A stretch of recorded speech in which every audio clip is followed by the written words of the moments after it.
I'm still trying to get used to that new intro. Welcome to another week of soccer down here. John, hear you there. Thanks for hanging out with us on a Monday. Stuff to talk about. And it is our normal list of guests. The roster is full as always. Abe Gordon joining us in about 10 minutes. We'll go over Atlanta United and Houston Dynamo. Now that Abe has had a day to let everything digest, we'll get Abe's thoughts on what happened with the 2-2 draw with Atlanta United and Dynamo. There is transfer news we'll get into in just a bit. Obviously, it was happened over the weekend. It was one of the world's worst kept secrets. And then there's some other stuff to keep an eye on because the transfer window opens tomorrow. Secondary transfer window opens for Major League Soccer tomorrow. So Jarrett and his eagle eyes have already spotted something that we can get into as well. Bart Keeler joining us at 10 o'clock. It is Copa Week. And morning, Alex. And we are getting ready for the Copa. So we'll see how Bart is prepping for the Copa, what he thinks about the United States for Soccer for USPOD.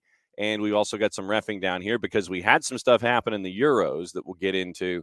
It was encroachments and red cards and going in after challenges and all those kinds of things. And so we'll get into that with Bart at 10 o'clock. Then we've also got news of the morning and everything else that'll carry us through from 10:30 till 11:00 whenever. This week, kind of busy, obviously, with Copa happening. Tomorrow at 9:30, we get a special treat. We get visited by the Della Peruta family. And for those of you that might remember the Della Perutas, we've caught up with them in the past. And Tori and Talia got to spend some time in Serie A Feminile. And then they got to spend some time in TST. So we'll catch up with the Della Peruta family coming up tomorrow morning at 9:30. We'll catch up with the sisters and see what's going on with them. Wednesday, once again, Tyler Pilgrim. And hopefully Dylan Butler can hang out and join with us. Remember, this is a double match week. So first and foremost, set your fantasy teams. Once you realize that you lost in heartbreaking fashion because of a late goal that was surrendered by your defense. And double match week, so set your rosters accordingly. Jason Wright Agency with a W on Facebook. Jason Wright with a WAGEN on the Twitters. You can still join and be a part of the fantasy league. Yeah, I know it's the halfway point, but that's not really the point. The point's to have fun. So join the fantasy league if you can. And don't forget Wednesday at Lee and White. It is the celebration for Argentina. I think it's like from 5:30 to 9. There's a lot of stuff going on at Lee and White, Scott Flood and the Flood Project. And those of us here at SDH Network want to lean into the Copa as best we can, Morning Cocoa. And what you can do is you can go hang out at Lee and White. There's a lot of stuff going on the evening on Wednesday. Hopefully it won't be 9 gazillion degrees, or if it is, it'll be indoors, and I think you'll be okay. But it's big crowd expected with what's going on at Lee and White and the Argentines coming in. They're already here, and Teise is just gone just complete and total broadcasting when it comes to the Argentines. No real surprise there. I think they're staying at a hotel downtown, a very fancy and schwanky one. And then you see pictures of them at the Fraction. Just Lionel Messi walking down the aisle, getting ready for practice at the Fraction. So that was a unique thing. And so that's on Wednesday. Thursday, once again, getting you ready for Copa at MBS. And then, obviously, all of our episodic programming on Friday. And then getting you ready for the second match in a double match week where Atlanta travels to City Park for the first – sorry, City Park. They're all in caps for the first time ever. So get to go see all caps SC. Busy week for Atlanta United. But wasting no time. On the Tom Coughlin scale, Abe Gordon, he's ready to go. So he's already dialed in, and so we're going to bring Abe in early. Morning, my friend. What do you think of the new color scheme, the new network, the new everything? Yeah, there's a lot of fanciness in the simplicity of it. So I'm digging it, man. I like it. So, yeah, and so Jason, the lead designer and all this stuff, has given us now the silver, black, and white look as we go forward. So he's running 9,000 miles an hour. A lot of stuff to talk to you about. And before we get back into the match in and of itself, we got the news that was one of the worst-kept secrets known to mankind yesterday in the news dump on the weekend. Yorgos Giacomakis, official, heading to Cruz Azul. The cement money coming through. and obviously terms not disclosed. And we mentioned that the transfer window opens up tomorrow for Major League Soccer. But GG finally gone. I guess that's what you can now say what GG stands for. But, yeah, finally out the door here at Atlanta United. Yeah, not a huge surprise. We've talked about it before. From the business perspective, it was something you had to very seriously consider. And it got to the point where after a couple of reported offers that you turned down, it got to the point where it was a smart financial decision, especially when you consider some of the injury concerns and what's going on with the season. So, look, it'll be interesting to see how Gigi's time here in Atlanta United gets remembered. He came in like a man on fire. It took Joseph's numbers, said, I'm going to score goals and you're going to know who number 7 is and all that stuff. And for a little while he did. And then it did kind of fall apart a little bit this year between injury and lack of class. And so off he goes. Certainly wish him a ton of luck. I really enjoyed watching him play, but onward and upward, we'll see what the group running things can do to replace him. And that's obviously part and parcel to the lovely part of the transfer window that is happening. And so now reports were 10 million-ish, and you can sit there and chase after whatever you like. There are rumors out there this morning about getting fullbacks on freeze, and we'll get into that as the show goes on this morning. But when you look back at him not being in the lineup against Houston, meaning Giacomakis, because he's getting coffee in Mexico and standing in hotel lobbies looking at teammates. And did you see the one photo where he's got the Starbucks coffee in the lobby of the hotel, and if you zoom in on the cup from Starbucks, it says Jorge? No, I did not see that. That's pretty funny. Starbucks, obviously, they're like a pretty good all-star level slugger, where 300,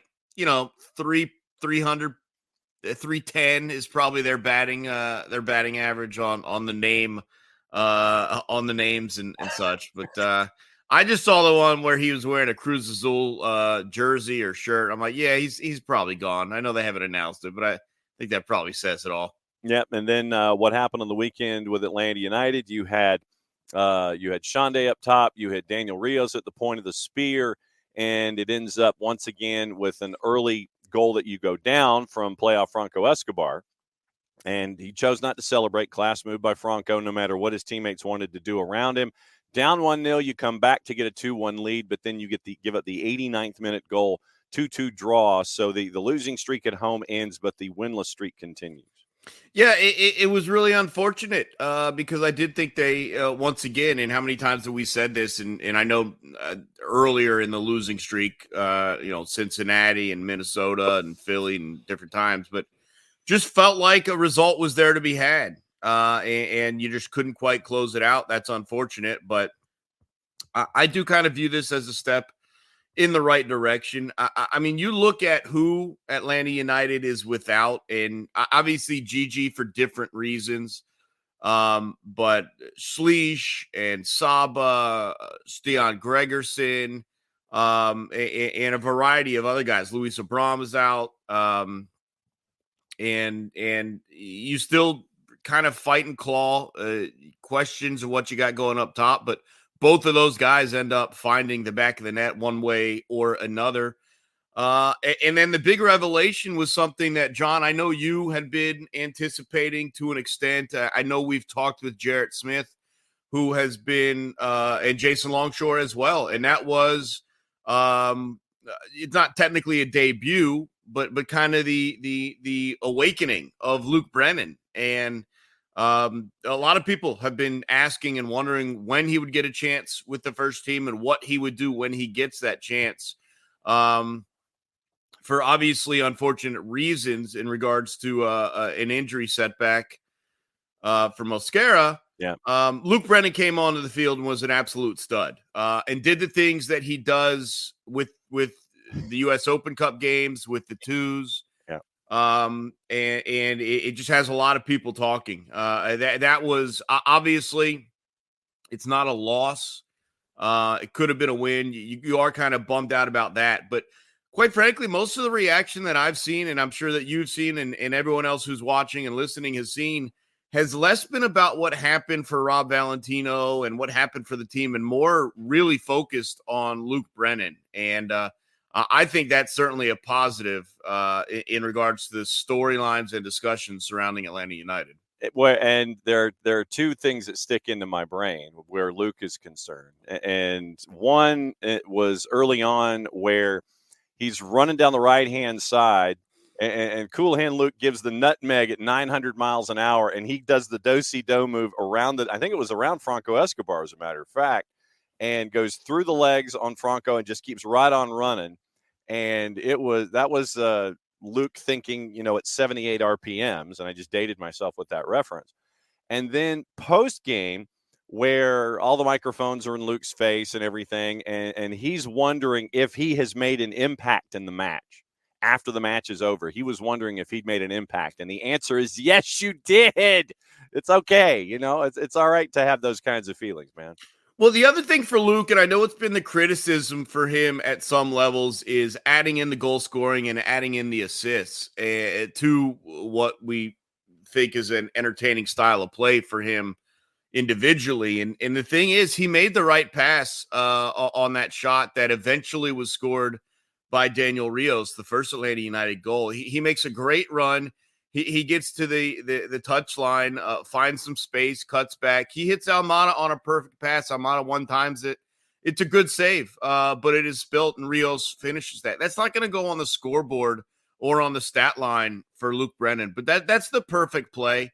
And it really does kind of show a little bit of the advancement to an extent. And look, that's not to say that every game is going to go as clean and as smooth as this one went for him, right? Yeah. He's going to have issues at times. He's going to look like a teenager at times, and I think that's to be expected. But and I know Rob Valentino mentioned it post game. Like, I just want a guy that's going to run at guys, that's going to take on defenders. And I don't remember if Rob, he may use both words. At one point, bravery was used. At one point, courage was used. I just want guys that are going to open up the defense. And when you have a guy like Brandon who can run at guys with more than just speed, I think that was some of the concerns too when you got into the discussion with Mosquera and Shande Silva and other guys you might have tried to use to fill in. It just felt like they were too much potentially of a one-trick pony. And that's not what you're getting with Luke Brennan. And so very interested to see if he can continue to get some time and if he'll be continuing to open things up. But he was really the big takeaway from this game. I know it was Rob Valentino's first match in his second era as interim manager, and we've talked about all the guys you're missing because of Euros or Copa America. We're going to be missing guys for the Olympics coming up. I mean, it's a really tough stretch. And so I'm going to be relatively patient with Rob Valentino, which, here's the thing, John. It's kind of tough to be patient when we were just patient with the Laughs guy to an extreme extent, where we're like 5-6 matches in. We're like, this guy's going to get canned. Here's the date. It's going to happen. But we kind of have to wait. And while we're being patient through that whole time, home loss. And it's just like, we all know where this is headed. Now we get into a situation where we have Rob Valentino and we want to get out there and sprint as a fan base. But realistically, I think there is a little bit of hesitation and concern because of what's going on with your roster. You don't have your designated player goal scorer. You got a ton of guys out, stuff like that. You got, I think, 5 of your next 6 MLS games are on the road. I know you have the Indy 11 as well. Right. I think I did the work on Saturday night postgame. I think it's 5 of your next 6 MLS games on the road. And obviously that starts midweek here against DC United, a team that came into your house and took your money. And so we'll see. But as much as we pleaded for some patience with Gonzalo Pineda, I think we probably need to do a little bit of the same with Rob Valentino, just because of some of the limitations he's dealing with. But I do find it interesting that the result from Saturday night, being that close to a win, ending up with a draw. Yes, it's disappointing, but really the story that everyone was reacting to was Luke Brennan. And at the same time, you've got Noah Cobb and Luke Brennan who've come through the academy. They have that relationship on the right-hand side. So the youth is working their way forward. You mentioned Rob. Rob wasn't having it in the post-game presser. It's like, there are things that we need to work on. And he was being incredibly frank and honest out there.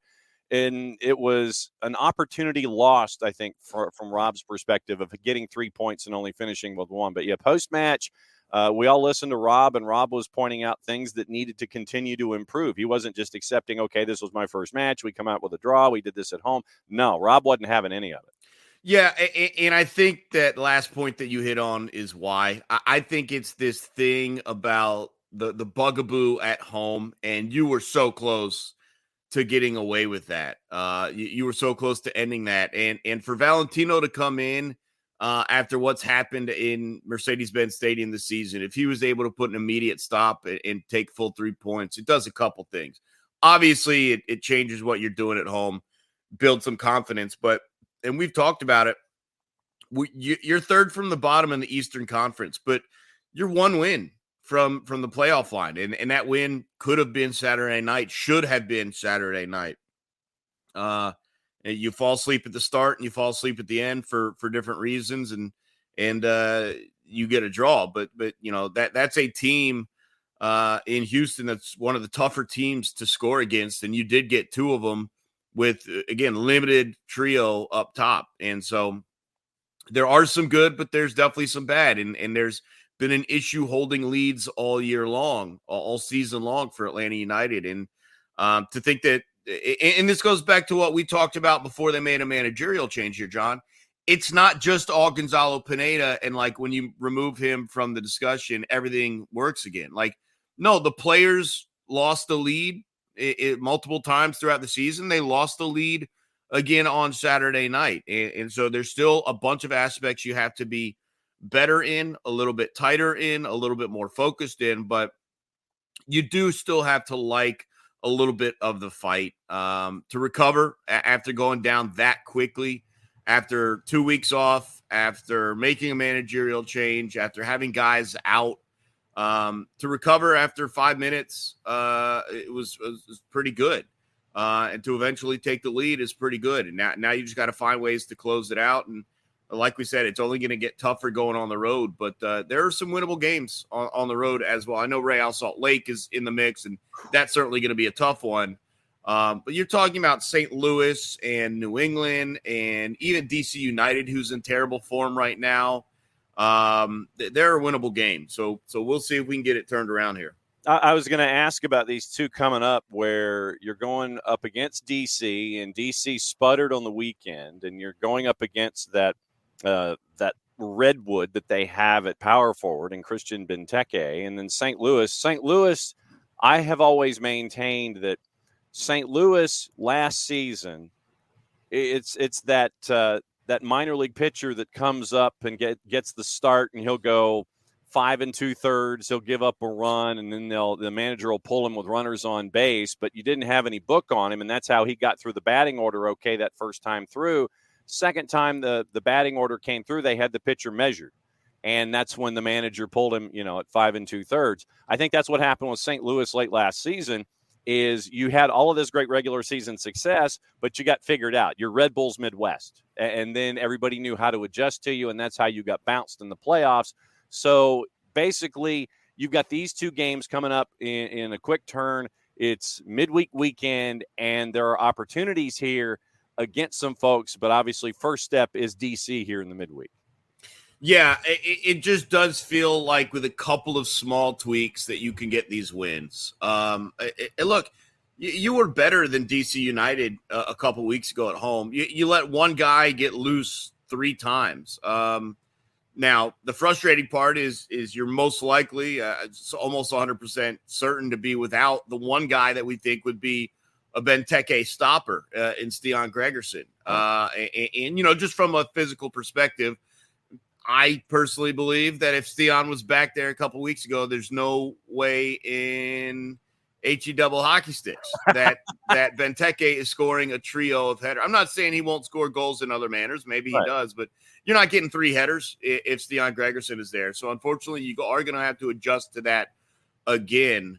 But it just feels like winnable games, and it feels like Atlanta United is working towards something, is building towards something. You didn't really see much change in regards for how they looked from Pineda to Rob Valentino. A couple things here and there, and obviously what you're doing up top is the biggest adjustment. I'm interested to see if they do run Luke Brennan out there again. Obviously, I didn't see what the extent of the injury was to Mosquera, so I'm interested to see if they run him out there again, and then also just how you've got to be laser focused, and that's the one thing as we start to cycle through a number of these teams that we've already seen here at Mercedes-Benz Stadium. Now we're going to their place, or vice versa. If you're Rob Valentino, you shouldn't have to stress too much the importance of not losing Benteke once he gets near the 18. And you'd like to see that become an adjustment defensively, whether it's Cobb, whether it's Derek Williams or whomever, if Caleb Wiley slides inside, if McCarty has to drop, whatever it is, just so much more aware of him this time around, you would think. So interested to see how they decide to mark him up as he gets into the final third. Yeah, we do not have an update on Mosquera, and we don't know where Stian is in his recovery. And so, to your point about Luke Brennan, let me run through the numbers, courtesy of our friends at SofaScore. They gave him a 6.7, which for me is under what it should be. 72 minutes played.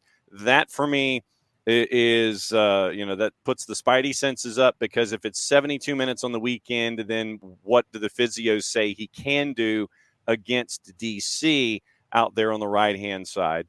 You had 29 touches. It was 10 of 11 passing, 2 key passes, 1 successful cross, 1 big chance created, the goal that we'll play in just a little bit, 1 shot off target, 3 of 5 on the dribble, 5 of 13 on his duels on the day, winning 5 on the ground out of 12, fouled twice, 1 offside, and 1 dribble passed, and that was the one that we talked about with Franco Escobar. So those are Luke's numbers. But yeah, to your point about Luke, you wonder what it's going to look like on the right-hand side because of injury and because of minutes that you had to burn a sub window for very early on in the first half, where Luke is concerned.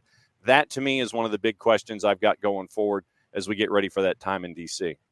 Well, the other aspect of this is you just don't have a ton of options. Yeah. Are there other guys on the twos that maybe you would consider calling up, either if they have a first team deal or if you need to convert them to a short-term contract, something like that? But you've also got to take into account that this is a 2-game road trip and they are staying on the road. And how does that impact what you're doing with your personnel and also how you might have to manage not just this past Saturday into Wednesday, but the double turnaround coming Wednesday into the weekend. Yeah. And I mean, look, I know we talk about guys being fit and guys having minutes played.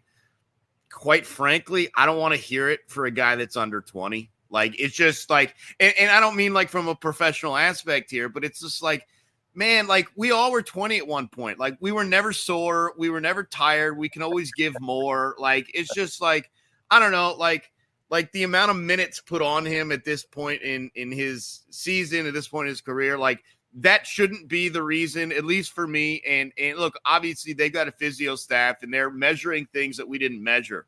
They're measuring recovery. They're measuring sleep patterns. They're measuring hydration. But it's like, man, when we were 18, 19 years old, we would run forever. We'd go break for lunch and then we'd get back out there and run forever. So, look, you can throw the minutes at me. You can throw the unexpected substitution, but I mean, come on. These young guys got legs for days. So I think if that's the decision that they go with in terms of what's best from the outset, I don't think he's limited to a minutes restriction. But again, I'm sure they have much more technical devices than just me saying he's a youngster and he can handle the load. Well, you know that you can say the short version of HE double hockey sticks on the show. You know, I wasn't sure what the freedoms were here. We have absolute freedom, sir, here on the morning show. And so all we have to do when we post the audio, we put the explicit rating up. If Jarrett's the main violator of the explicit rating, and hell is not, hell it's is not too bad. No, hell is real. I mean, that's, that we know. But yeah, Jarrett will sit there and he'll give us the explicit rating. Well done. And he'll be far imaginative than anything that we get to put together. What's the plans at 92.9 for the midweek with DC United? Yeah, we got a lot coming up, to be honest. Obviously, with DC United, we're kicking things off for an hour pregame, myself and Garrett Chapman. Certainly, we got the weekend as well. But I also want to make just an invitation. I am doing an appearance at Manny's Grant Park on Sunday from 4 to 7 for, you guessed it, that would be exactly when the Copa America is going on for the U.S. men's national team. I got a couple of appearances while the U.S. men's national team is playing. So, a lot of soccer. Like, this is like really, and I'm doing a segment on my show tonight. Not that I want to necessarily take all the luster out of what's going on tonight, but like, we are hitting the dog days of summer, right? I mean, the NBA Finals is probably wrapping up potentially tonight. You got the Stanley Cup Final wrapping up potentially tomorrow. We're left with just baseball, except, oh, wait, this is like the biggest soccer summer of soccer. And I'm sure I feel this way like every 2 years, like whether it's World Cup or whether it's like what's going on now. But you never previously had the soccer tournament, which I thoroughly enjoyed a couple of weeks ago. I'm gonna chat with Jillian Sakovits about what was going on there on Thursday on my show. But between Euros, Copa America, and those two massive tournaments leading directly into the Olympics, like, for those fans who I mean are watching or listening, I mean, this is one of the best summers of soccer that I can remember. And so just really, really excited. I'm a little upset that the game that's going on right now is only available on Fubo. Yeah, Fubo and ViX. Well, when Big FOX decides that they're going to sell 5 matches for $80 million and Fubo's going to not run any graphics packages, that's what we get. Yeah, so unfortunately not able to watch the Romanians today, but we're going to be tuned in for the rest of the tournament. The other 2 games, Romania is actually up 1-0, by the way. That's a spoiler. But yeah, and we're just tuned in every day. And the great part about it is, like, these games are on during the day, and especially if I'm hosting a night show and I'm just sitting at home, and I'm desperate every day to be like, what do I want to watch today? Like, we got the College World Series going on, right? Like, they have some 2 or 3 o'clock games. There's a little bit of early afternoon action, but like, to be able to wake up and just like watch soccer pretty much from the outset and do it during the week, doing it on weekdays, because, we have that affordability on the weekends when we're watching the EPL or La Liga, whatever it is. But to wake up and be like, all right, I wake up, it's 8:30, let's walk the dog. Oh, it's 9 o'clock, there's a game. This is a great summer for soccer. And so I'm really excited about it. But yeah, we'll have coverage of Atlanta United, but we will also have coverage of a couple of other tournaments that are going on that the world's eyes will be watching. So very excited about what's going on the next, almost month and a half or so, carrying you through the Olympics. Yeah, no, I had the Ukraine team getting out of group. And that's why when you mentioned what the score was, I was like, man, I was going for the human interest story and everybody looking at Georgi Sudakov and Mikhailo Mudryk and that bunch to get out of group stage. And so you've made my choice that much more difficult. I had Albania getting out and being one of the threes, and I had Ukraine getting out of the group. So I'm 2 for 2. Well, it's only the first match day for this group. You can maybe catch an unexpected result, get out with a win, a loss, and a draw, and see what happens. Amen, brother. I like how you think. Abe Gordon at 929 the game. As always, my friend, great to see you. We'll catch up with you soon. All right. Thanks so much, John. Appreciate it. There we go. That's Abe. Abe's going to go get hydrated, and he's just going to try and find a way to watch soccer or something. Well, apparently ViX is a lot cheaper than Fubo. So I think ViX is like $5 a month. And so I would recommend, if you really wanted to watch a lot of different programming in addition to going and helping out our friends at Fanati's, maybe subscribe to ViX. because not everything's going to be on 2 to NA. 2 to NA decides to roll things over to VIX now, especially when it comes to Liga MX and other things that are a part of their deep schedule. They'll sit there and they'll shift international competitions and things over to VIX instead of having it on 2 to NA. So there you go. So, yeah, if you want to watch the 3.5 matches that are attached to Fubo and VIX, well, VIX, I think, has all the tournaments. So if you want to watch the 3.5 matches that are left that are not going to be on Big FOX or FS1, subscribe to VIX. That's your public service announcement for the day. Getting through the highlights and the numbers, Bart Keeler joining us at the top of the hour. And yes, absolutely true. Coco says that Bart is also a repeat offender of the explicit rating. But that's fine. I am not going to stifle independent thought when it comes to explicit ratings. If you want to use an explicit word, then use an explicit word. I'm not going to sit there and I'm not going to sit here and go bleepity bleepity bleep whatever, and just no. That's fine. Then besides, if I was having to catch people and try and sit there and hit that, I'm not going to catch folks. And this is what I meant to play where Abe was concerned coming up with how busy Abe's going to be here in the next 6 weeks. I don't want to say I told you so. I don't want to blow our own horn. But toot, toot. We are still recipients and owners of all the trophies. See, I mean, that's where we are. All right, so we'll go through the numbers and go through the goals here with what happened with Atlanta United.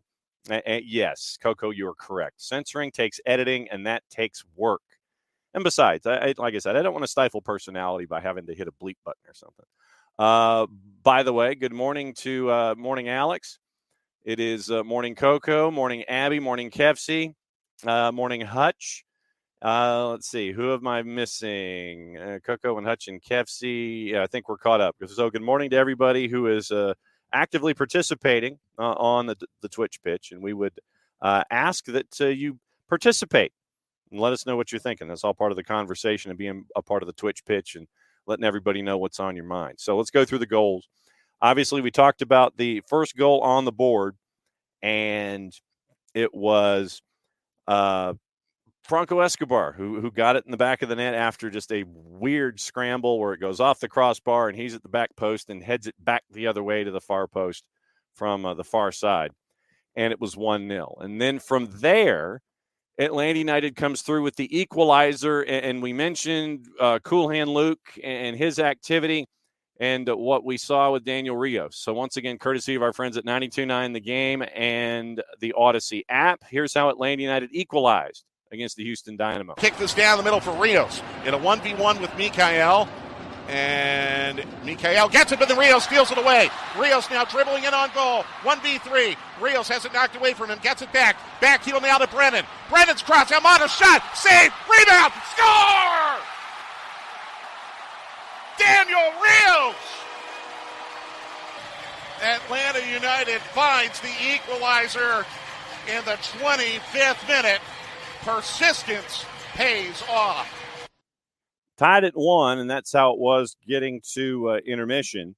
And then you end up with Atlanta United taking the lead on the sharpest of sharp angles from the near side to the far upper 90, where Mama hides the cookies, according to our old friend Dan Kamala used to call the Thrashers game. So this was how it was Atlanta United getting the lead against Houston, once again, courtesy of our friends at 92.9 The Game and the Odyssey app. They'll drive it over to Wiley in the central channel.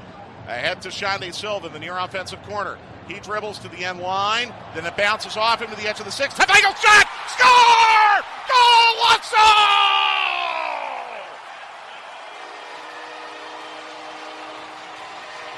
Shande Silva roofed it!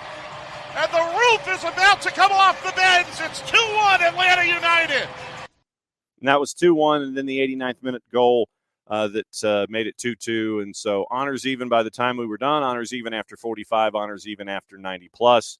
And so Houston leaves Atlanta with a point. Atlanta United gets a point in an opportunity lost. I'm sure that if you looked into the locker room, they'd sit there and say, yeah, it was chance was there and gave up a goal late, and 3 points turned into 1 by the end of it all. So once again, remember at DC, and this is the schedule that Abe was alluding to, and it is just nuts. The schedule coming up for Atlanta United. You're at DC in the midweek. On the weekend, you are going to St. Louis for the first time. I think St. Louis can be had. Then you come back next Saturday, the 29th, so 12 days from now. Then you get that matchup with Toronto at Mercedes-Benz. John Herdman has already started calling out his players in post-game press opportunities. I don't know how well that's going to be received and how long that tactic can work. After that match, then it's the one where you really do stay on the road. July 3rd in the midweek, the schedule compression continues as you sprint to Leagues Cup on the 26th of July. You go to Foxborough to take on New England, and New England has injuries now across the board in addition to their lack of offensive firepower. Shankalai and Buck were 2 of the 3 that Caleb Porter had to address in his post-match press conference.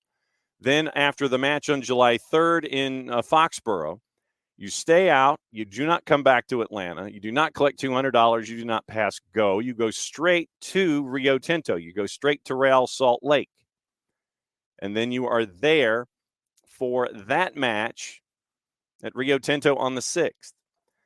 Then after that match on the 6th, you come back for Open Cup on July the 9th at the Fraction, and you take on Indy 11, which could get you that much closer to getting some kind of hardware by the time the season's over.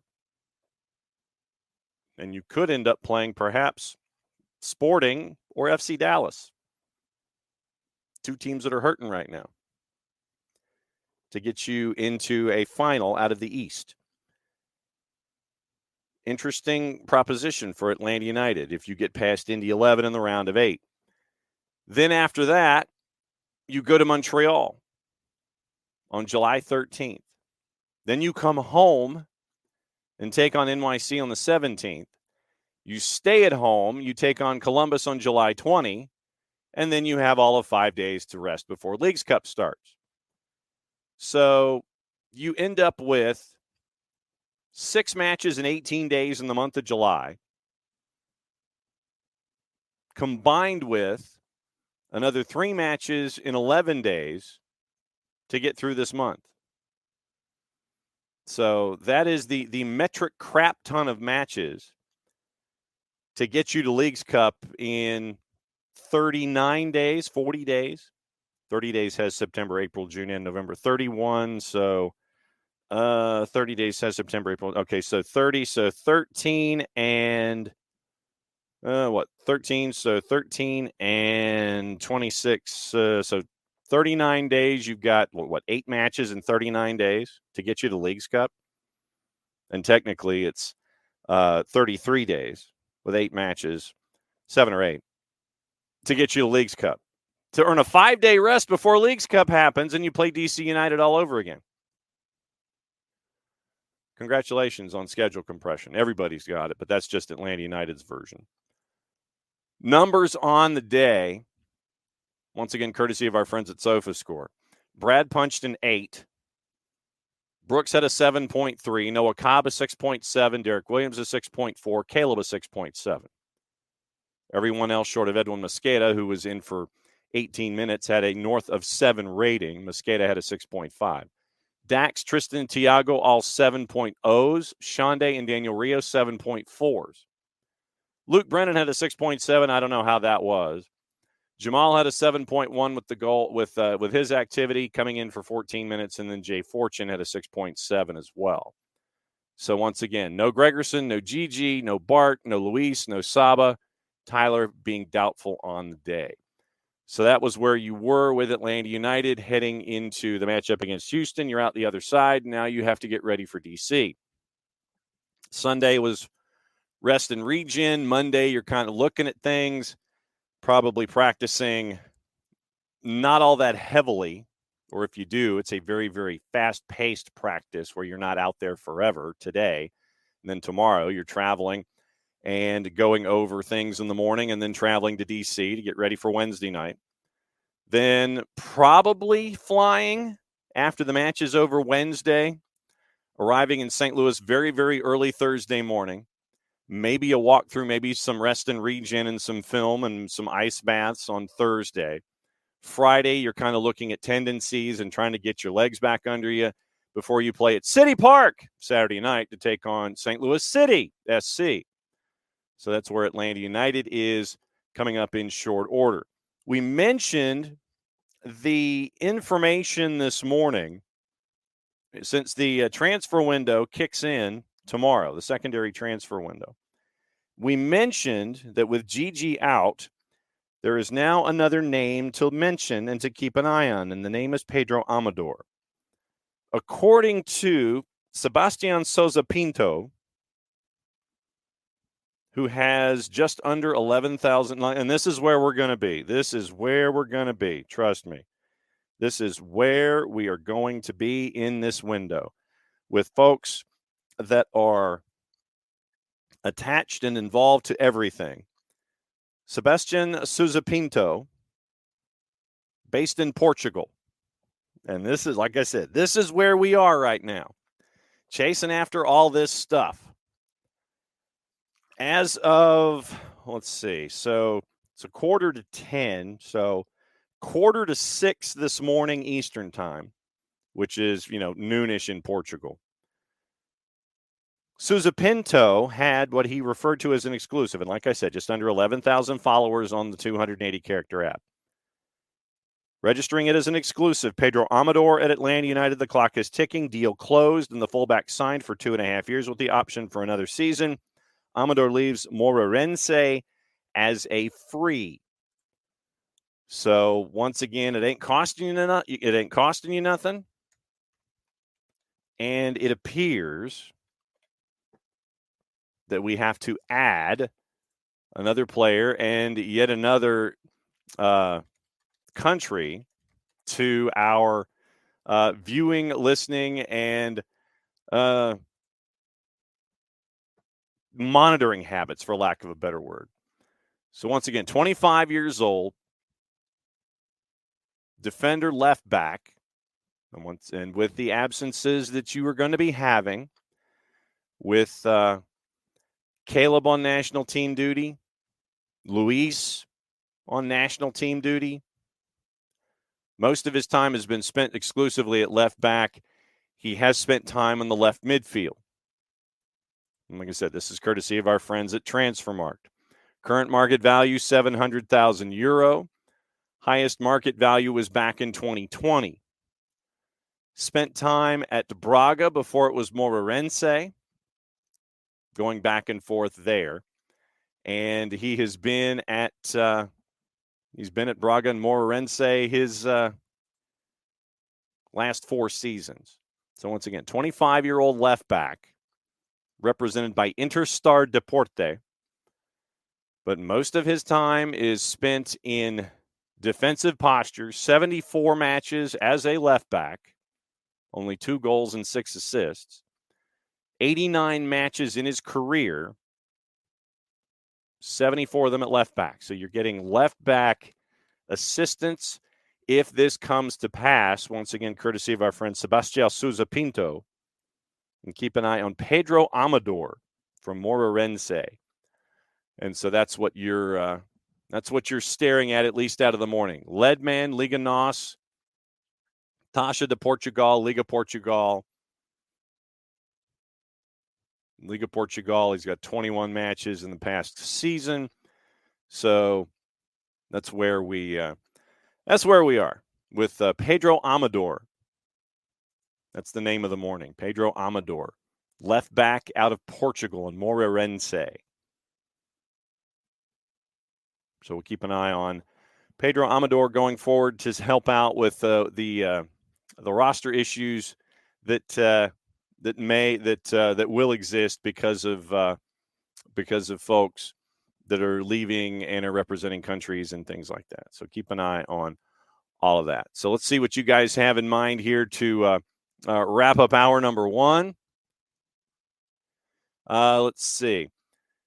You end up, Abby Rob dead on with his comment post-match about not playing direct enough, and a flag, the Greek flag, goes into storage.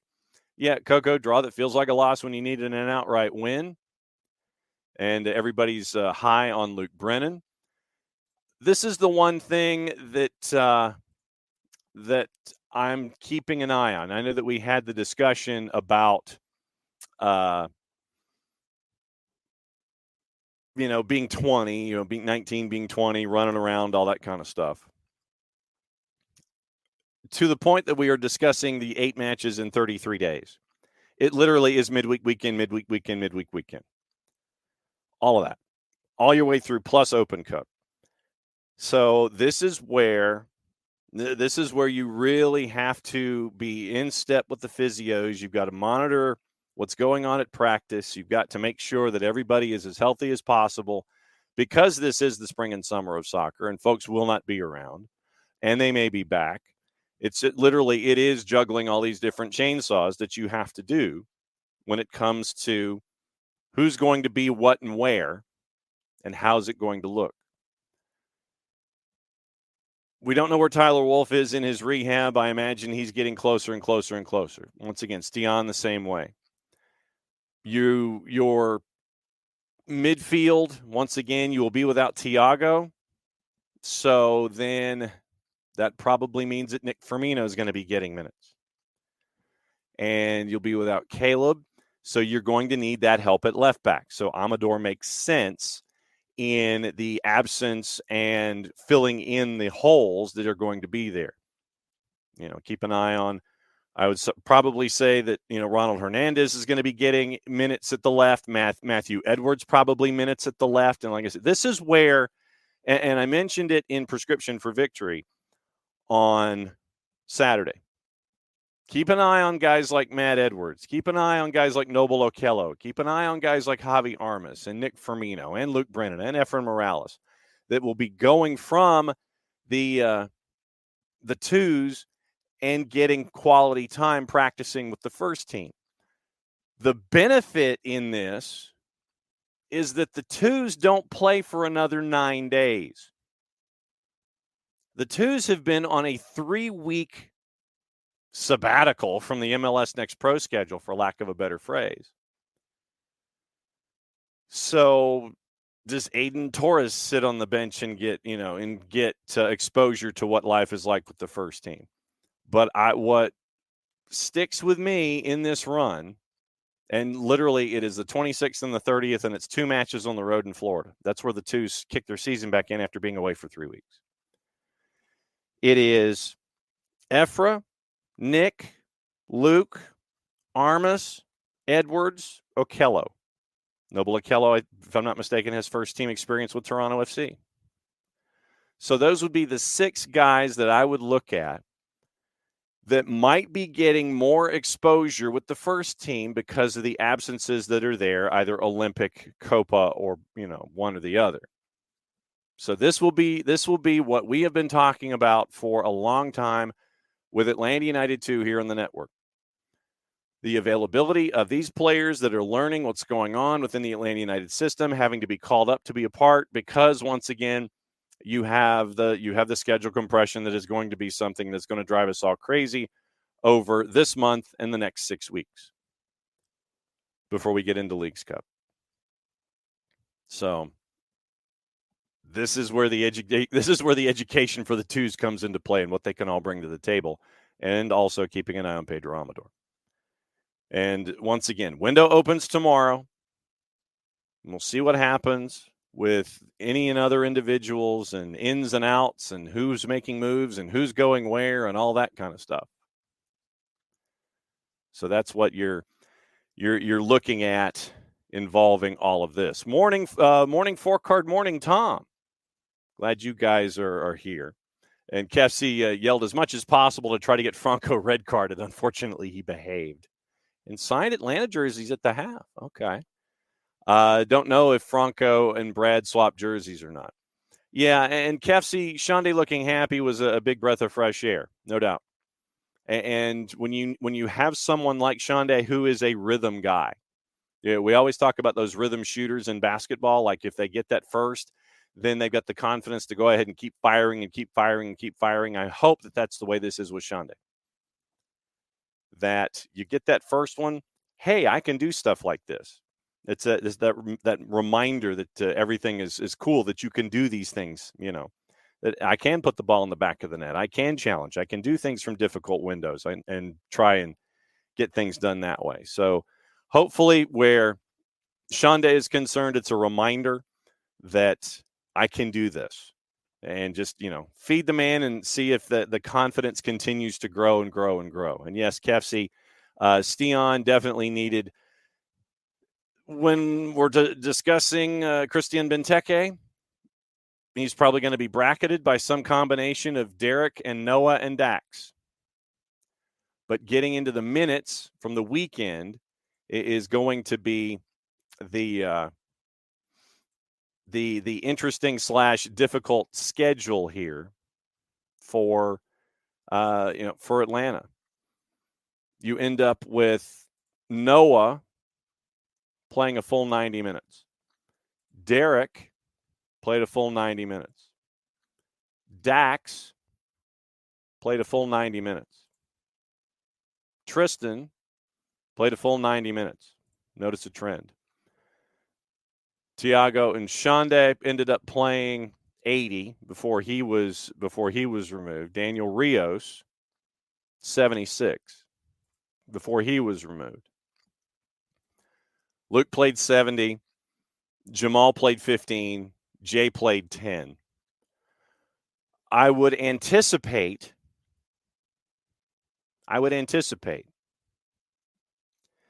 that Jay and Dax flip. Jay starts in DC. Dax comes in off the bench. And with Dax these days, it's going to be, looking at the physio numbers, checking with me and checking. And it's like, okay, what can you give me? And that Dax will sit there and it's like, I'm good. But it's like, what can you give me? And see what you can do and manage and navigate all of this stuff going through the window. I think you're going to see a lot of Efren Morales. I think you're going to see, obviously, Jay alternating with Dax. You are looking for Stian to get healthy quickly.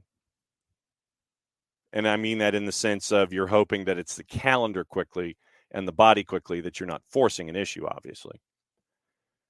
You don't have an update on Edwin. Getting that tomorrow probably more than anything. Then you're looking at Nick, Luke, Jamal, Daniel, all of that up top, and Shonda up top. And so that's where and this is with and without Tiago heading into the Olympics. So you probably got Tiago you've got Tiago through this first rush. Don't know when he's supposed to report to the Olympic team, but you've got Tiago to help you through this rush, but you're going to need Nick to help you out. And it's like, Nick, I need you here. I need you here. I need you here. And that's what you're going to be getting over the next little bit with Atlanta United and the mix and match. And Atlanta United is not the only one in the mix and match right now, but that's where we are. Abby, yes, MBS is a controlled environment. The next two games are weather impacted. Going to be hoping St. Louis. Haven't looked at DC yet, or hot in St. Louis. DC is going to have a high temperature of 90 in the midweek, but we all know that DC is not just about the heat, it's about the humidity. The heat index, do not be surprised if in both of these matches you end up with a hydration break.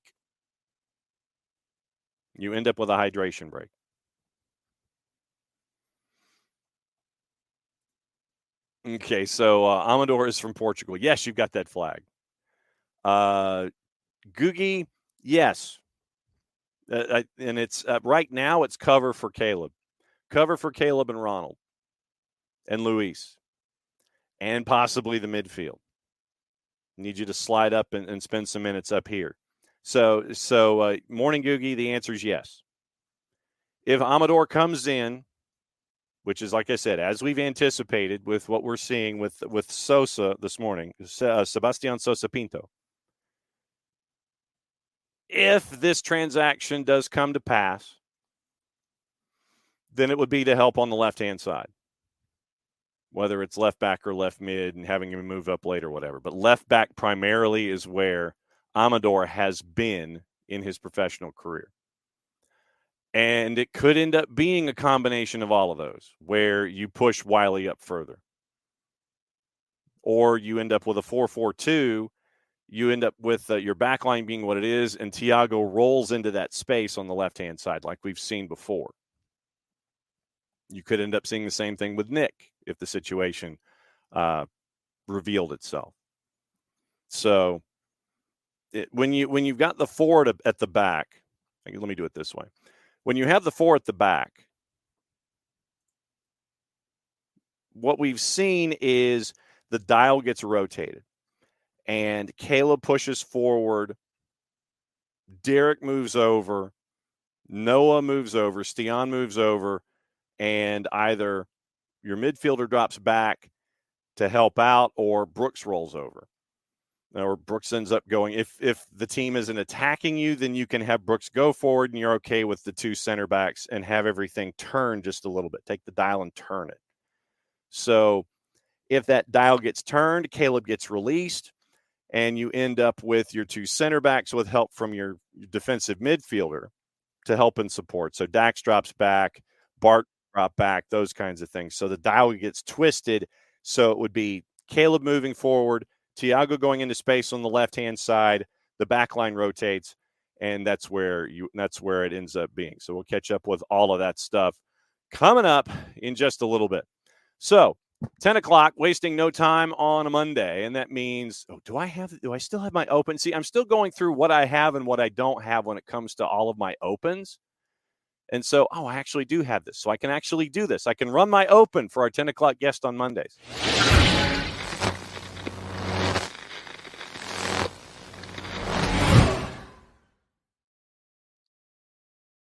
Beat 2, 3, 4. How was the wedding, by the way? Fun. It was very fun. Good distraction from watching Atlanta United cough up a late goal again.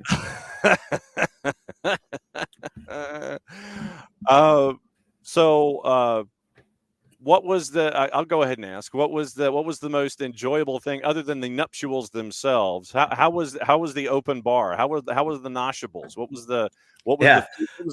Food was really good. There was a very tender fall apart beef short rib that was fantastic. So the food was very good. Open bar was great, but the food was very good. Gave you a good base so you could utilize that open bar to its fullest extent. I was gonna say that's what we're staring at, man. That's one of the big benefits of going to a ceremony like this. Yes. We got a couple things to talk about, and since this is Copa Week, I wanted to start off the discussion with you about the men's national team. And when it comes to success / failure / expectations, all these things, let me start this way. When that first starting 11 rolls out, what are you anticipating and how much information are you pulling from the two friendlies that probably drove folks more crazier than they should have? What information are you taking with you from those two friendlies where you get thumped in one, you draw in the other, you take that information and come forward? What information are you pulling forward to get you ready for Copa when it comes to the U.S. team? Well, I think in both friendlies we saw that Berhalter is going to play Joe Scally as right back. He's not going to try to put another player back there who maybe is more similar to Dest in an offensive strategy. But Joe Scally seems like he will be the starting right back. That's one of the questions. The other question is because I think it's very fair to deduce that Tyler Adams will not be 90 minutes fit for who knows how long.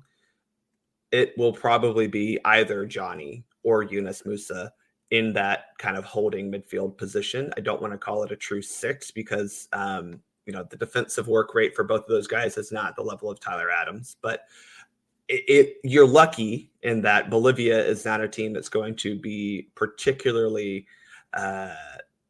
possession minded. So you won't need necessarily a destroyer type midfield to win balls back frequently. Hopefully you'll be able to dominate possession and use either Johnny or Eunice to dictate tempo, dictate aggressiveness from that midfield position. But that's the other question. I don't know if we have an answer. It could be determined based on who the opponent is. I think the goal is that you can start Tyler Adams in the Uruguay game, because that is the game you need your best 11 to get a result. Or maybe the goal is, and this is crazy, John, so go with me on this journey. You win both of your first 2 matches. So the Uruguay game is essentially unimportant. And you can then even rest Tyler a little bit more. So that would be the question, is who does start at that 6th position. I think the rest of the lineup writes itself, to be quite honest. I think you're going to see Way on the right, Balogun at the top, Pulisic on the left, and then your 2 kind of attacking midfielders will be Gio and Wes. And that, I mean, I think everything else is pretty much the same too. I mean, you saw Jedi, Ream, and Richards play as your other defenders alongside of Scally at right back. And despite Abby crying about Miles Robinson not playing any minutes in the last 2 friendlies, well, there's an indication of where he stands on this depth chart. Sorry, I don't have to defend him anymore. He's not ours. He belongs to Cincinnati. Get to it. If he ain't playing, then that should tell you something. Uh-huh. He elected to go play in Cincinnati instead of trying to challenge himself in a better league, and now you see what happens. How concerned are you about Josh Sargent? And I mean, like from a personal standpoint, from an injury perspective, availability standpoint. I'm not, because we have Falarin Balogun and Ricardo Pepi and Haji Wright and Tim Weah, who all can play as a kind of center striker if you need. From a personal standpoint, the Josh Sargent injured again is not great. And the fact that it seemed like he was pretty much injured the entire, I mean, I don't think he's been healthy in 2024. It seems like, taking from what Norwich coaching staff and medical staff have said almost repeatedly. That is concerning. But I think if you're talking about like, our starting striker is hurt. Well, he's not our starting striker. Our backup striker is hurt. Well, we have Ricardo Pepi. Like, it's not like Sargent is somehow a necessary component here. And you can replace them up to 24 hours. The deadline is 24 hours before the first match. So if he truly isn't able to go, which again, he did not train with the team at all during this past friendly window, then, you can bring someone else in. I don't know if it'll be Tim Tillman. It wouldn't surprise me if they try to bring in another striker. So maybe that's where our favorite U.S. Open Cup hero, Brandon Vazquez, comes in. Reminder that Brandon Vazquez was not the Brandon Vazquez of today when he was here in Atlanta. Correct. I like to rewrite history here in the Atlanta United fan base. But I think that Brandon has benefited from the system that Pat Noonan put him in Cincinnati. You mean players thrive in a system and not necessarily everywhere they go? That's shocking, John. Just saying. But no, I think he got the benefit of being the number 1 in Cincinnati, because they were just a bad team when he went there. Mm-hmm. Pat Noonan came in, revitalized how they play. He's obviously playing with some very good players as well now in Monterrey. And I think he has benefited from that and used that to improve himself. And I think if you're looking at a guy who, if you need to call him in because Sargent can't go, I would prefer Vazquez over Tillman, because I think when you look at the midfield, you have a Tillman in midfield already. And I don't think you necessarily need another kind of Timmy Tillman type player. When you look at the starting 11 in your head, what concerns you the most about it, regardless of the opponent? If we score. Okay. This team struggles to score. Greg Berhalter's system struggles to produce goals at a consistent level. You can look at the Jamaica game and you scored 3, but it took you 95 minutes to score 1. And Bolivia is going to play similarly to Jamaica in the fact that they're going to park multiple buses, possibly a mountain in front of the goal. And that is concerning. Panama will do something similar. They're not quite a bunker team, but they are a counterattacking team. And that is concerning because this team struggles to actually stop me if you've heard this, if we talked about a team like this on this podcast before. But this team struggles to take advantage of the possession advantages they create. And if you're not going to score when you have the possession momentum, if you're not going to score when you, or even just create opportunities through your possession, it's not great. Looking back at like yesterday, you saw an England team that dominated the game, but left it very late, decisively, and a team in Serbia who not bad had chances. And you don't want to give Bolivia or Panama hope, especially Panama, because Panama is decent enough to capitalize on their chances when they get them, as we saw in World Cup qualifying when they beat us. But I will also say, I think there's a lot of hand-wringing or consternation about the Panama matchup because, yes, they've been better recently. Yes, they technically beat us in the 2023 Gold Cup on penalties. But the last time our A team played their A team, we beat them 5-1. So hopefully at home, you get a similar result. But that's the key, John. You got to, you cannot, Greg, you cannot not win your first two games. If you tie any of those first two games, buddy, pack your bags because I don't want you to stay around anymore. That is not the level that you need to be competing at. You cannot give yourself work to do against Uruguay because then you're probably not advancing to the knockouts. Jarrett Smith joining us in hour number 2. Bart is coming in, and we're discussing the USMNT, Jarrett. And Bart is laying out the philosophy for success and talking about Miles Robinson and his probable apparent spot at the back, which is with his Tukas on the bench at the moment and all this kind of stuff. So when we're discussing the MNT, Jarrett, as we get ready for Copa, what's running through your brain when it comes to the national team? I caught the tail end of what Bart said, and it's basically that first two games you have to take care of business. You have to. That's because you don't, like you said, you don't want to go into Uruguay needing something. You would love to go into Uruguay sitting on 6 points and being, hey, do we want to like rest some guys? Do we want to try some things? Do we want to get weird? Because like, who cares? Depending on how. And remember, Jarrett, the reward of either winning or losing is playing Colombia or Brazil, so it doesn't matter. Yeah. I mean, both doors involve pain. It wowould be very funny for what it's worth if you got Brazil again and just played them out to a 120-minute draw. Ronaldinho would just might combust. He's going to climb the statue and jump off. Are we sure that's not a work? He falls into that category of former player who keeps talking because when clicks happen, that it's hard to tell if it's a work or a shoot, and there's always the chance with people like that they work themselves into a shoot. Mm-hmm. Ultimately, it's you go get 6 points from your first two games, then you figure out how you want to deal with Uruguay,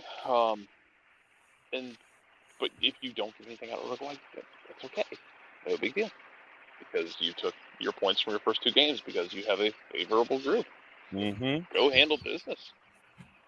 Jarrett, my question, if you don't mind, John, I'm going to ask. Go for it. Yeah, do your thing. So we've seen in the last two friendlies a U.S. men's national team play against a crowd, that was very much decidedly full of yellow shirts and very much not cheering for the U.S. men's national team. Now, I could be blind to this fact, but I would assume that we won't have to worry about that too much against Bolivia and Panama. Do you think that helps at all, or does it not make a difference? I honestly, so this is one of those things where I go back to having a conversation with Jeff Lorenowitz back in, I think, 2018, where he talked about playing, how hard it was to play in New England. Not because Revs fans were vicious, because they didn't exist. Playing in that empty-ass Gillette Stadium because Robert Kraft kept it open for Revs games, so was at times worse than playing against a hostile crowd because there was no energy. I'm not as... Yeah, you're always going to have like nobody just rolls into a CONCACAF road match and strolls through it. But at least if it's like when you had a Brazil crowd, when you had a Colombia crowd, if you play somebody and they bring a ton of people, at least there's some energy to draw off of, because I think even as a professional, you can still draw off of the negative of, they're booing us. Oh, well, let's go make their day worse.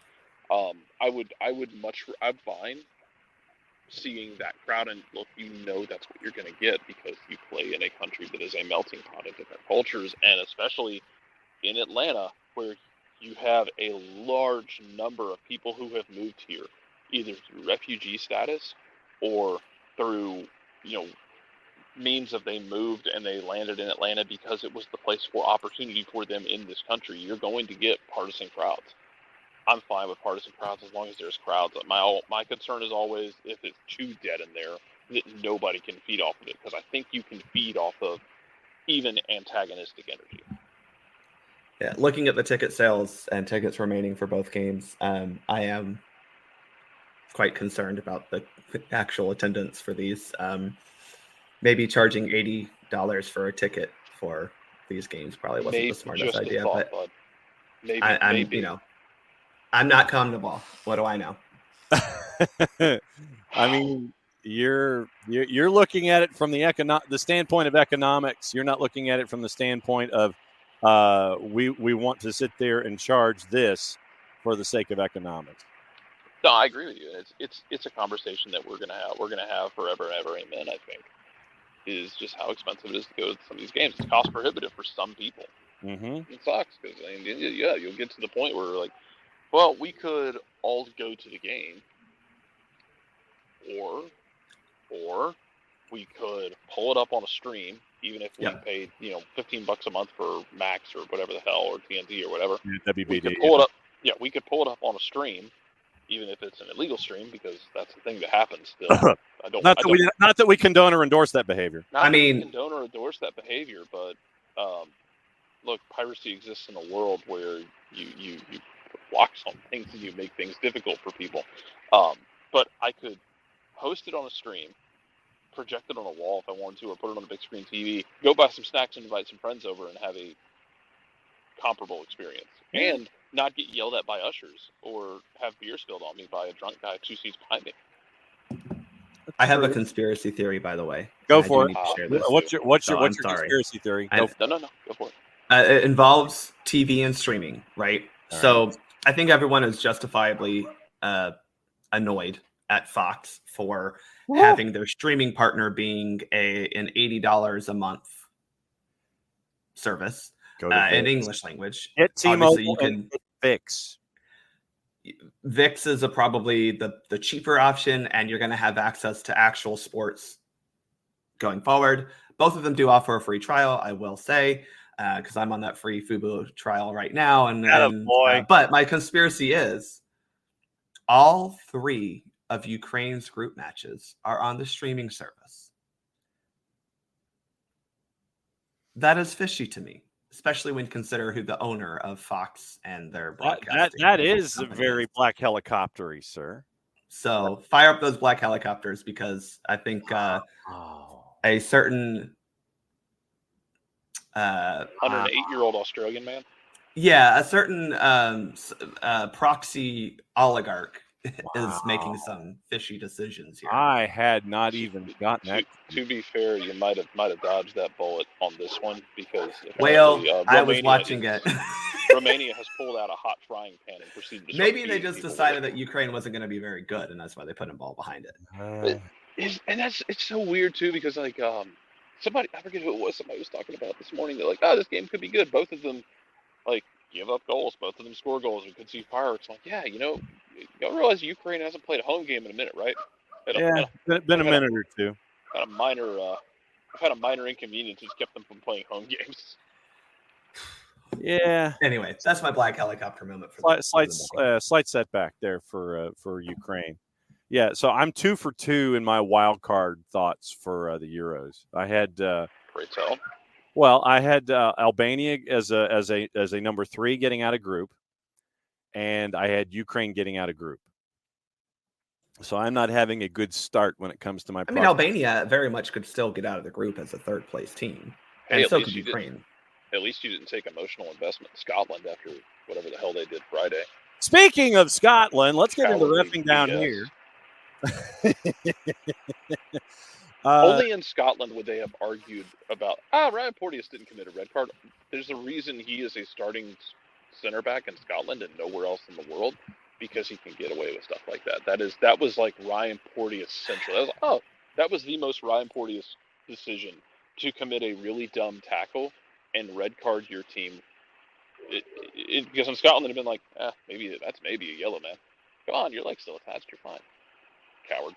Well, that's the first play that I wanted to get into in discussing reffing down here this week, is the possible penalty and red card on Porteous as he was trying to get the ball away from Ilkay Gundogan in the Scotland-Germany match. Bart, if you would please, give me both sides of the equation on why this could be given a red, and obviously it was, but also walk me through possibly why you could go yellow here and not red. So I think I'll start with the yellow card one first, because to me, it should have stood as a yellow card, because this is in my opinion, a legitimate play on the ball. This was not a player necessarily trying to grab or pull a player, an attacker in the box. And that's what we're looking for, right? Like most of the time when you're talking about a legitimate player on the ball, or play on the ball, you're looking at an attempt to kick at the ball, tackle the ball away, something like that. When you're looking at a non-legitimate attempt, you're looking at pulling or pushing or anything that doesn't involve your feet, really, and especially your feet in relation to the ball. So I think for this, Porteous, in my opinion, was attempting to kick the ball. So for me, considering that you gave a red card, gave a penalty kick, a red card would be in that double jeopardy category that we do not want to see. Mm-hmm. A yellow card, in my opinion, should have been appropriate. Okay. However, that was a bad foul. Yes. He definitely steps on the attacking player's foot, and that is oftentimes a straight red card anyway.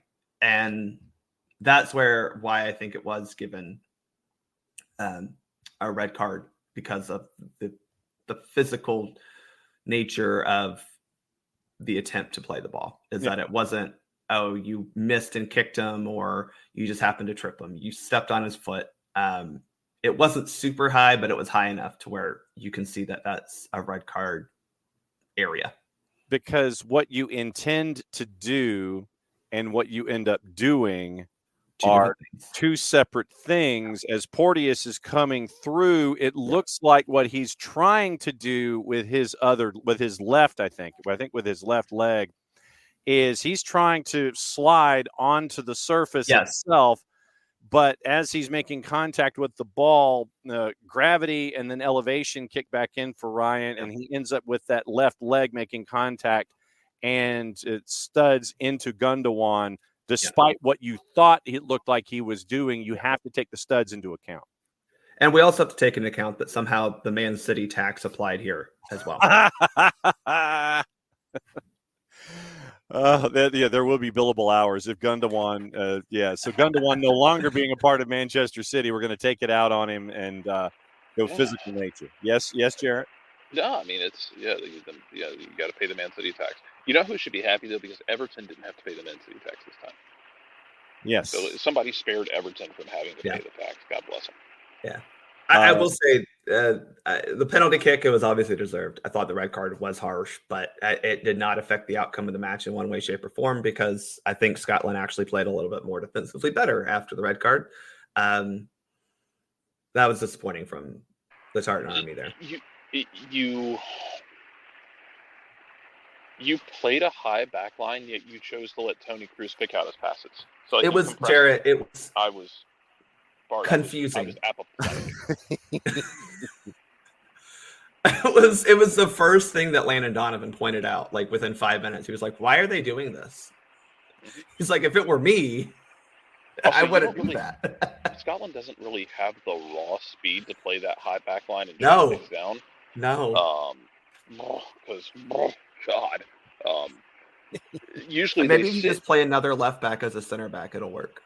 Oh, usually because they sit in that. Usually they'll sit in that block, and they're fine sitting in that block because they are physical as all hell in the middle. Yeah. So they're usually fine sitting in that block, and like, hey, if you want to play it out wide and cross it in, we're gonna win those headers, and we're gonna get it out, and then it's gonna land at the feet of like John McGinn. And then John McGinn's gonna turn and run. Like that's not a bad life to live. My only hope is that if this whole thing implodes over the next 2 games, that you have a conversation of moving on from Steve Clark. Because you need to anyway, because it's been 2 cycles now, and that's 1 cycle too many. I don't know, go get somebody like Moyes to run the national team, because at least like don't get like a Derek McGinnis kind of. Oh no, sit in a bunker Kilmarnock nonsense. Just go get something. You like. What pisses me off to no end is you go look at Scotland's roster, especially in the midfield and the attack. Like, you have functioning players who play in other countries who are actually good at what they do. Act like it, play like it. Like, don't be afraid to try and pass the ball 6 times in a possession. I promise you can do it. Promise it can happen. I'm actively begging you to do it, but. Yeah, you did the thing where like you took a risk with starting Callum McGregor by himself singing from the back line. Nobody from the back line like followed, and I get like Germany's going to try and pull you out of shape at times with their forwards dropping back and then making runs and trying to change the shape. The center backs just stayed like they were freaking Stonehenge. They just didn't move. So like guys are making runs, and then you get this space in between the lines, and Callum McGregor is standing there. Like he's at the Battle of the Bastards, standing there with a sword in the middle of the field, waiting to die. You finally flip it up. You put Billy Gilmore on, who started chasing more. You put on Lawrence Shanklin, who started chasing more and actually trying to pressure people. And to your point, when you went down to 10 and you started making changes, you looked better defensively because you were actually putting pressure on Germany up top. You weren't letting Tony Cruz sit there and pick out passes. Like Shea Adams did it a little bit as the game went on, once the game was out of control.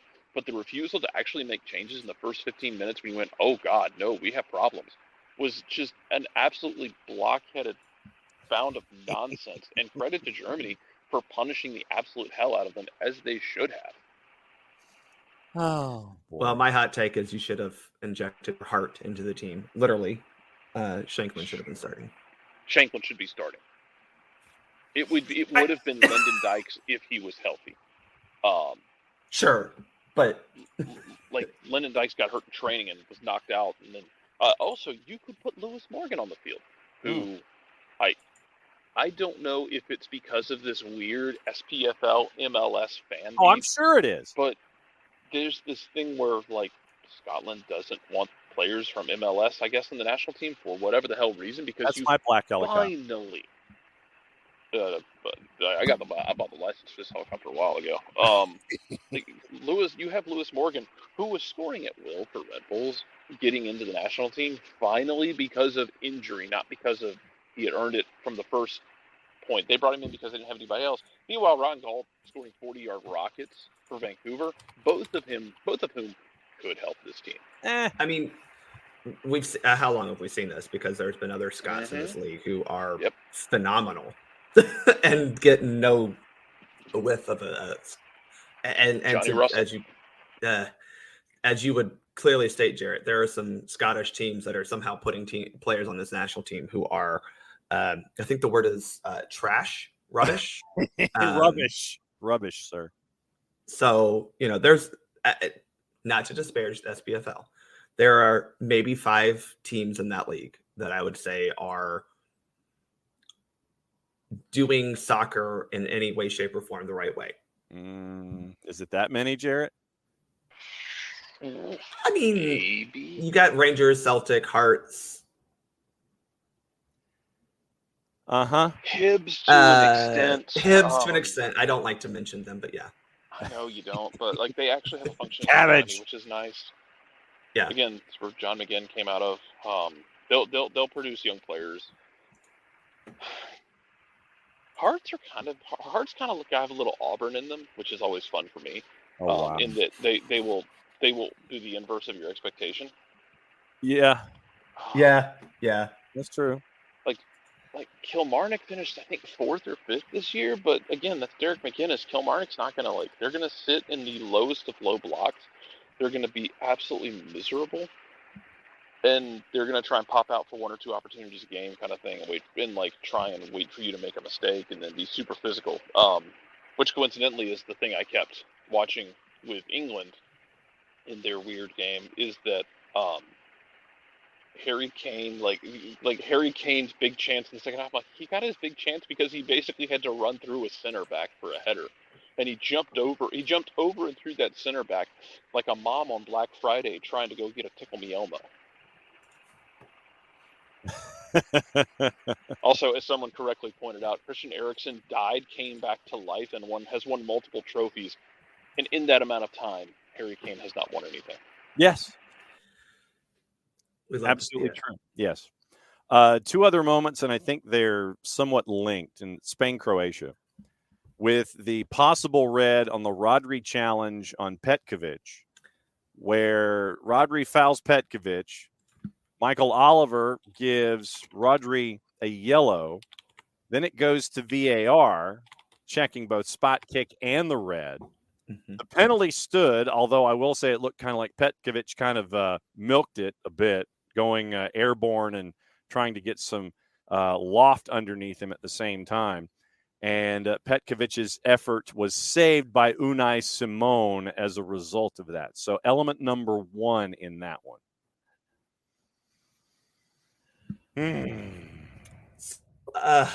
Okay. I think going back to what we talked about earlier, making a legitimate play on the ball usually means you are using your feet to challenge and try to win the ball.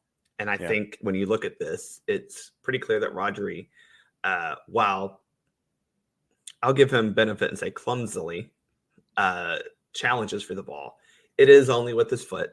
It is not a push from behind or anything like that. And so that's where, I see why this is only a yellow card. Mm-hmm. However, if you're going to give the Scotland player a red card, you should probably try to be a little bit more consistent, because this was more egregious when it comes to denying an obvious goal-scoring opportunity than the Scotland one.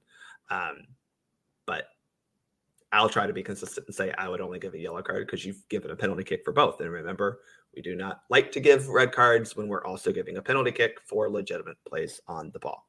Okay, so DOGSO now, where a defending player denies an opponent an obvious goal-scoring opportunity by committing an offense that was an attempt to play the ball or a challenge for the ball inside the penalty area, then it should be treated as unsporting behavior and the player only booked. Yeah, so that's unsporting behavior. Is just a yellow card, and that's what we've been told to do.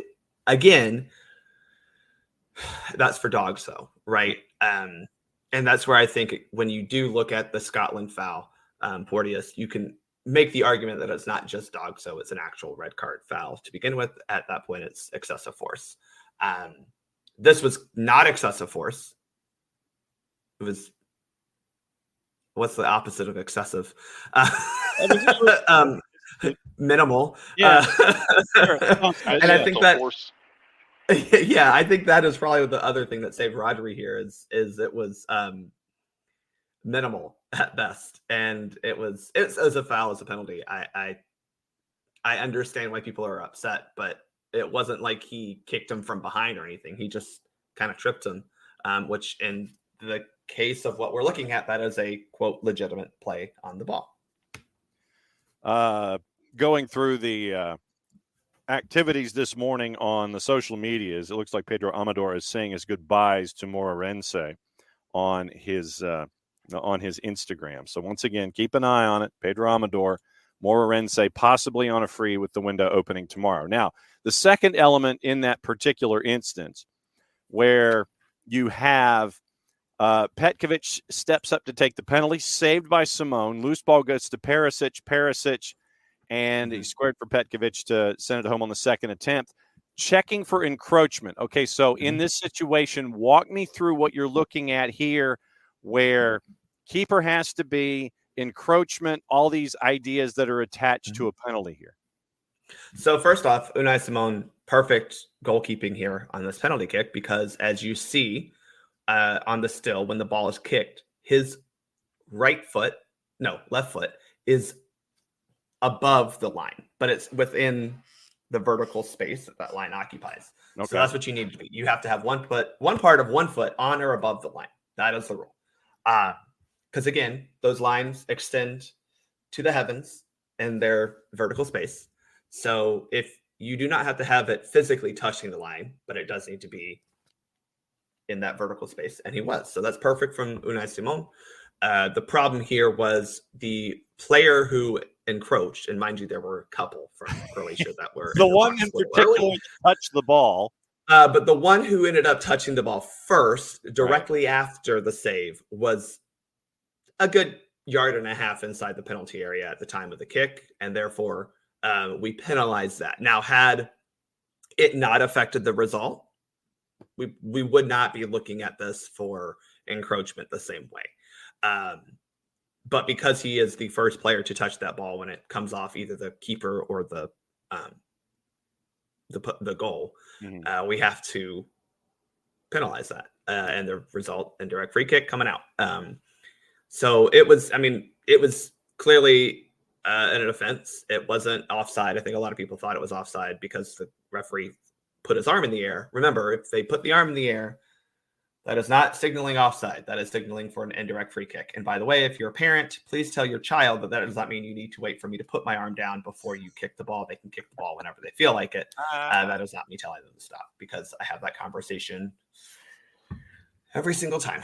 I'm not surprised. But yeah, that is just a signal for an indirect free kick.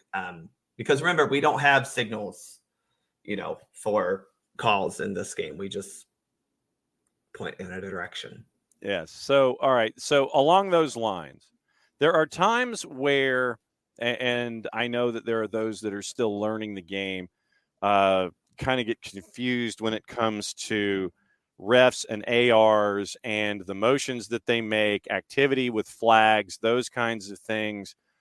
You'll see folks who will be an AR, and it'll be, oh, by the way, what's in the mug and what is the mug? Sorry, I forgot. Just coffee today, but we're drinking out of the share mug this morning.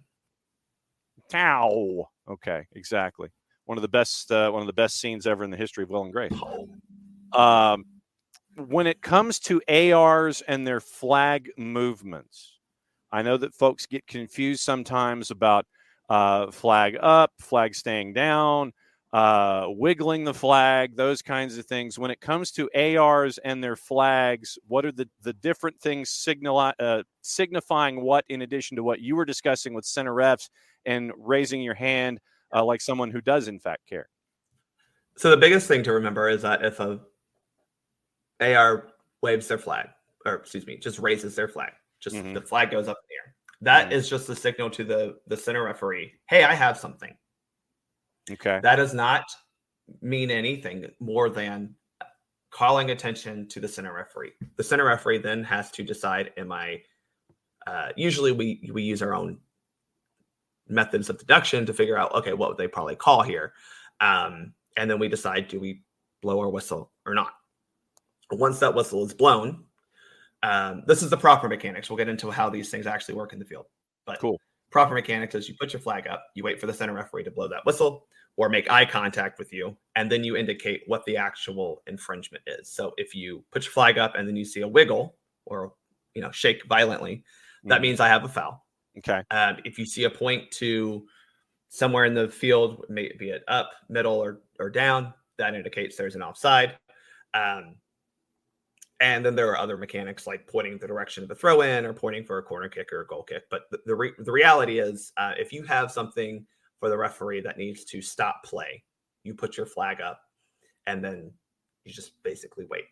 Okay. Now, what oftentimes happens, and this is because I think when you talk about proper protocol versus being efficient in your call making, you'll put your flag up and then almost immediately do the thing that you need to do. This doesn't usually happen on offside. Usually you put your flag up, wait for you'll put your flag up. And then at that point for the referee, the actual decision, like we all know that it's offside most of the time, especially now when you have the headset communication systems and they can say, hey, I got an offside. And especially at the professional level that we're watching where the play has all but ended and we put our flag up. But usually what you'll see, especially for fouls, is the flag just goes straight up and we're wiggling it. Yeah. And that is also an efficient way to communicate to the center referee. There's an actual foul. Because sometimes you could put your flag up and it could be like, a whole other thing. But putting the flag up and wiggling it immediately helps the referee indicate that there is a foul. Because as a center referee, usually that means you need to manage a situation if there's a foul, because players are not likely to be happy with each other after a foul has been committed. Yeah. So. And nothing like quoting 15 to 17-year-old lyrics from Alex, wasting no time on a Monday. For minor fouls, Alex, minor fouls, the direction from pro is, I want to see you wiggle it just a little bit. So that's where Alex is on a Monday. Yeah. Alex. And I think that's fair. Again, the proper protocol is the flag goes up and then you wiggle after the referee either makes eye contact or blows his whistle.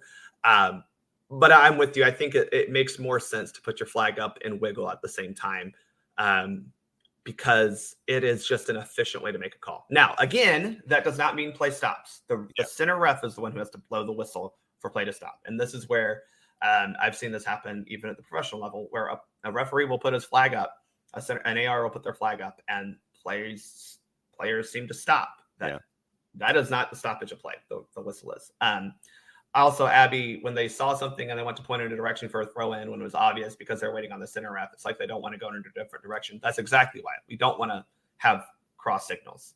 So usually you'll give an indication, the AR will, of where you think that throw in should go. You'll keep the flag on one side or the other, look at the center referee, and both make the decision together. What about and Abby mentions a couple of different things, with fan frustration, where it's see something, wait to point in a direction for a throw, and it was obvious because they're waiting on the center ref, like they don't want to go into a different direction. And then Abby still worries about injuries on offside where they continue to let the play go past a certain point. And so Abby's still waiting for one of those kind of moments. I mean, that is part of that is the instruction that you guys have been given. Yep. I'm sorry. That's not us. We just have to execute the instructions we've been given. Obviously, outside of the pro game, we're not. And I had to explain this to a young AR the other weekend. Mm-hmm. I was like, I don't have VAR. If it's offside, put your flag up, because we don't want injuries. Right. And oftentimes at the youth game, especially, and I say this to my ARs, and most of the more experienced referees also say that you're supposed to wait for active involvement. And that means either you physically touch the ball or it's very clear that you're affecting play.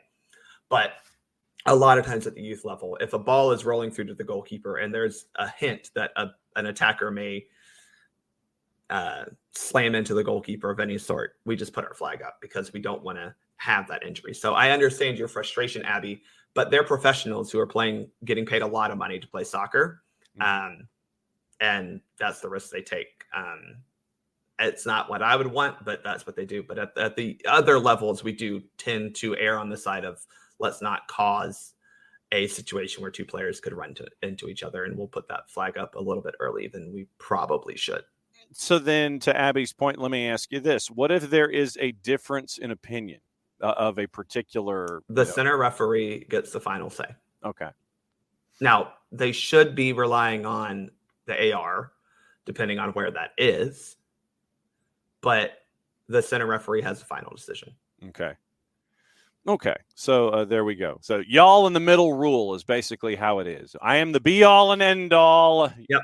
Everyone must pay attention. Yep. And again, Oh, Abby, are we you're also cosplaying as MLS forgetting center that refs? we have. Yeah. Oh, What, Jarrett? wait, what? So are we cosplaying as MLS center refs with their Well, their frequent work on VAR? Yeah, exactly. yeah. I do want to say to Abby, like, remember that they have communication systems, right? Yeah. They're talking to each other throughout the game. They are not just talking to each other about a foul or an offside. They're talking constantly throughout the game. And so oftentimes that decision is, oh, I think it hit white. No, I think it hit red. Okay, we'll go red. Okay. Or, Okay. oh, no, a deflection. Oh, okay, cool. Thank you. We'll go white. Okay. Stuff like that. Okay. What's the plans for Soccer for USPOD for getting ready for Copa? We are hopefully recording this afternoon. And then, yeah, that's what we're doing. Okay. And then so Soccer for USPLD will be out on the SDH network. Not necessarily the millisecond, but as quickly turned as humanly possible. I'll be honest, John. I don't know if anyone else knows this. I'll be very busy. Yeah. All right, well, break that down because you are going to be a very busy man. I will be a very busy man these next 10 days. Abby, why do you have to yell at me for everything? I don't. Stop it. I don't set prices. I just communicate prices. Okay. So obviously we have a game here in Atlanta coming up to kick off the show. I will be at the pep rally thing that y'all are going to be at on Wednesday night as well. Cool. Then I'll be at the game on Thursday. Then the U.S. kicks off their tournament on Sunday. I'll be hosting a watch party at Fido Midtown if y'all want to come down and join the American Outlaws there. And then we roll into match week for the U.S. men's national team here in Atlanta for the first time in 9 years. And it will be a lot of fun. We'll have the night before party at Fido on Wednesday night, and then a big tailgate starting at noon the day of the game at the Atlanta United supporters lot. And then maybe I'll sleep on Friday. Nah. And then we have to play another game on Sunday, and we'll be hosting a watch party at Fido Midtown for that as well. And then I'm off to Salt Lake City to cheer on this team that doesn't have a real coach. And actually, we'll see. I have to go to the match obligatorily, but obligatorily. Nice adverb there, sir. But I'll be going to the Salt Lake City for all the hiking excursions. Obligatorily for the soccer. Obligatorily. I think your mom would like that. Disappear into the desert for a while. I have to go to the match, otherwise I get charged money, and I don't like being charged extra money. So again, if you go into the desert in Moab, they can't charge you if they can't find you. Well, they have my bank account information, John or Jarrett, so they can. Abby wants to know if anybody's going to St. Louis this weekend. Anybody going to St. Louis? Let Abby know. Now, that'll be a fun one. And before you go, if you've never been to St. Louis, watch the True South St. Louis episode for all the restaurants and all the different nationalities of restaurants that you can get into. That is mandatory viewing. And if you wish to find some really cool hole-in-the-wall restaurants in St. Louis. This is why we need Turner South, the old television channel back, where they would just go around to random cities. They're like, hey, here's a bunch of random restaurants. Hey, you should check these out. Absolutely. You should do that. So, Bart, hopefully we didn't get you in trouble with your real gig by keeping you on entirely too long this morning. If you were able to multitask, hopefully, as well as you multitasked previously. Yes. So catch your breath, enjoy your coffee, and we will catch up with you soon. Looking forward to the next episode of the Soccer for USPOD here on the SDH Network. Thanks for dropping by, my friend. I know that the fourth really held up the banner, and we went well past the number of minutes, but thanks for dropping by as always, my friend. Yeah, we got some World Cup stoppage time in here. Jarrett, I wish the best to your boys. I'm cheering for them. I really am. Hopefully next game is a little bit better. Just don't embarrass just don't embarrass everybody for the next 180 minutes. Go out there and fight. If you lose all 3 games, we can play your ass off. I can live with that, especially if it means Steve Clark moves on. Yep. There you go. All right, we'll see. We'll see Bye, you. y'all. Start looking forward to the next POD. So there goes Bart. And Bart did the Irish goodbye. So Abby's getting some good custard at He said bye, y'all. Ted Drew's, but I didn't get to be the one to click him out. He just literally dumped himself. It was The Irish goodbye is when Maddie and I just dip. Yeah. And so Maddie had a busy weekend. She was calling Georgia Impact, and then she and Gabriel Schrei called Chattanooga FC and UFA last night. That game took the over, and it took the over in a hurry in the second half. Went from 1-1 to 4-1, and I think it finished 6-2. So that game is available on the YouTubes if you wish to watch that. And so Maddie, I think, is allowing herself like a day and a half of vacation before she comes back up here for the Copa. And let's see. So Tom is saying you can always watch old episodes of DDD. And Abby's wondering if anybody else is volunteering for opening ceremony setup and rehearsal. And she wants to know why the Copa lot is so expensive for parking. Yes, because absolutely. Everything is a money grab with everything. Yeah, so literally, when it comes to these kinds of tournaments, it literally is like having the Super Bowl over and over and over and over and over again. So yes, And part of me is shocked every time if they do the games in Atlanta. Part of me is going to be shocked if the food prices are where they usually are for Mercedes-Benz. If the U.S. national team didn't roll in here and say, hey, you have to roll in here and do our prices because we're playing a national team game. So here's our national team prices for food. Yes. Part of me would not be shocked at that, just because everything seems to go up in price and cost. And it's exhausting. Why? Yes, it does. Absolutely. Whatever. It was a busy weekend for everybody. Yes, it was, and will continue to be that way. The Dynamo. Speaking of the team that's exiting Atlanta, Dynamo have signed forward Ezequiel Ponce from AEK Athens on a club record transfer fee. So Ponce, 27, he's going to occupy a DP slot, and it's a full transfer through June of 27, club options through the end of the 27 calendar year and 28. 65 goals, 6 different top flight leagues, South America, Europe, stints in Argentina, Italy, Spain, France, Greece, and Russia.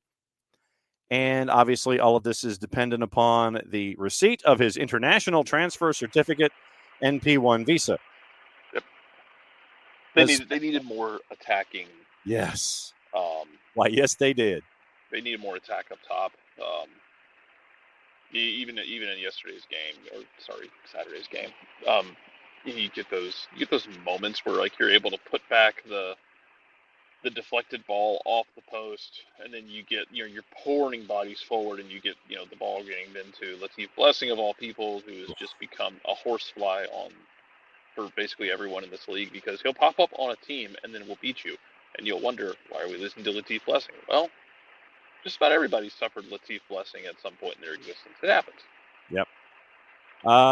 So the history on Ponce is Newell's, Roma, Granada, Elche, Lille, AEK, Spartak Moscow, and has 13 appearances in Champions League, 9 starts with AEK and Spartak Moscow. Most recently scored a European Cup goal in AEK's 3-2 victory over Brighton, sealing the result in the 84th minute in September of last year. Native of Rosario in Argentina, made his professional debut with Newell's at the age of 16. So Ezequiel Ponce is now part of Houston, now that Houston is leaving to pay attention to their version of schedule compression. Jarrett, I know that we didn't have the chance to catch up with you about what you saw from the weekend. I know that you were bouncing around and doing a bunch of things, but thoughts on Atlanta United and Houston here on a Monday? I guess the overall thing is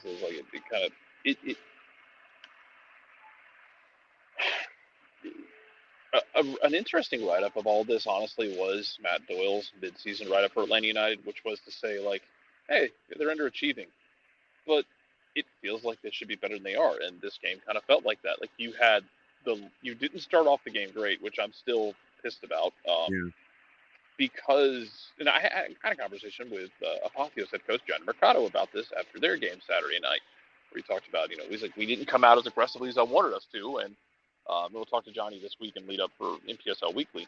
Yep. But he talked about we didn't we didn't push them as hard as I wanted to out of the gate. We knew what they were going to do. We knew how they were going to sit, and we didn't come out with that aggression. And he's like, I had to kind of yell that into them at halftime. You have an interim coach. You've had 2 weeks off, and you come out flat, and you give up a goal off a set piece again, and then it shouldn't take that to jumpstart your heart, but it did. But then you fight back. You get the turnover. You get the finish. You get the Rios goal. Luke Brennan comes in and does Luke Brennan things, which, yeah, it's why we've been calling for Luke Brennan. It's why I've been calling for Luke Brennan for a while, because and here's the thing. Luke Brennan's also going to have games where he doesn't impact the game. And it sounds like El Mosqueda's banged up and might be out for the next week or so or more. Yeah, right. So it's probably going to be Luke Brennan again. And please understand that Luke Brennan is not going to have that game every time out because he's 19. Correct. It's not going to happen. I don't want it to be a repeat of the George Campbell situation where week after week people alternated their views between, yeah, man, this kid's really good, or he's trash, he shouldn't be on the field, because God knows I got enough of that, when George Campbell was here, where I spent way too much time trying to explain and defend a 19-year-old. Yeah.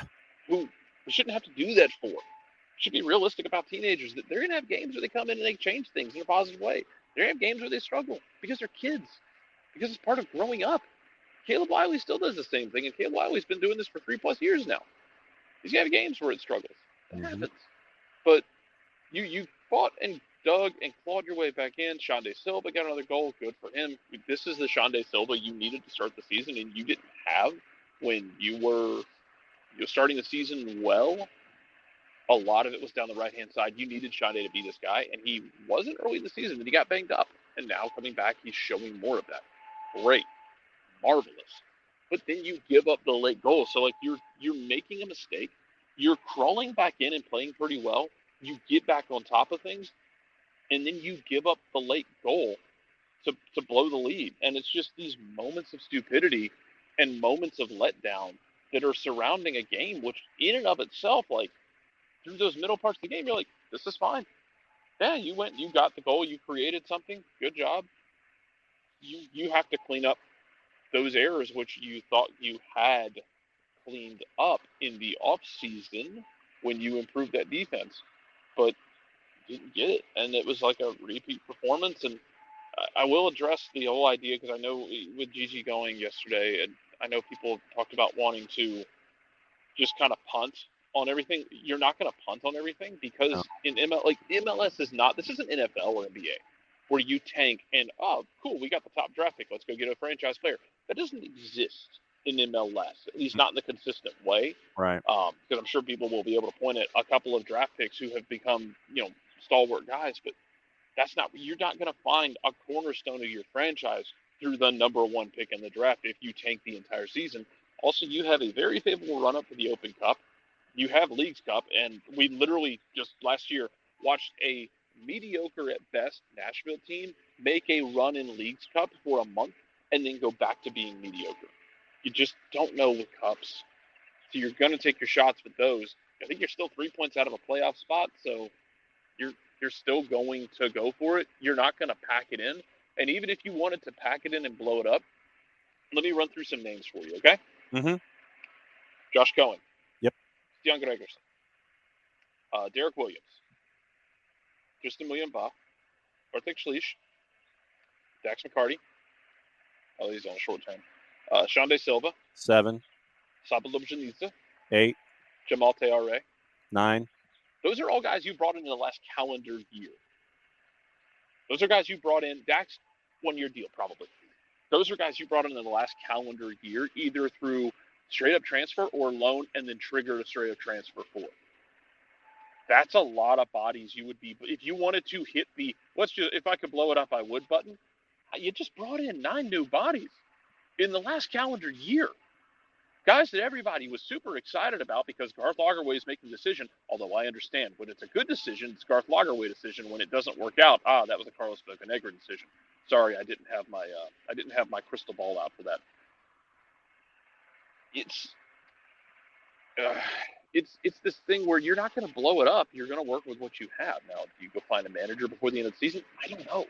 I haven't heard anything in terms of like rumors about managers being looked at. If like, I'd imagine Rob's going to get a pretty fair shake because Garth's done that in the past, and maybe you're trying to recapture the lightning in a bottle.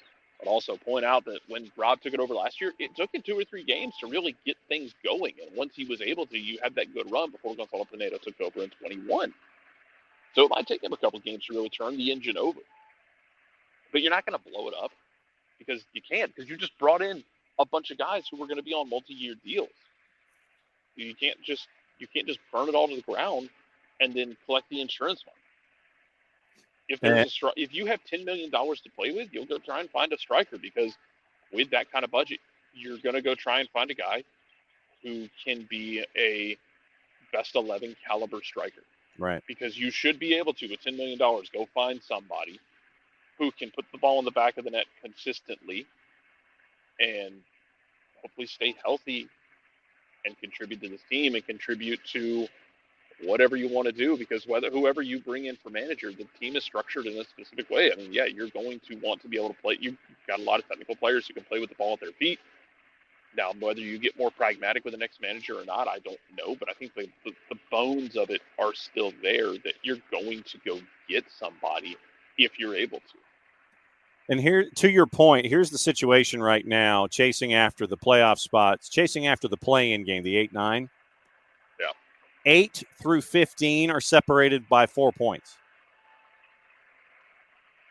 Philly, Nashville at 20. That's your 8-9. DC's at 19. Chicago, Montreal at 18. Atlanta, Orlando at 17. New England at 16. Everybody's got 4 wins in that group, except for New England, who has 5-10-1. Yeah, they're 5-10-1.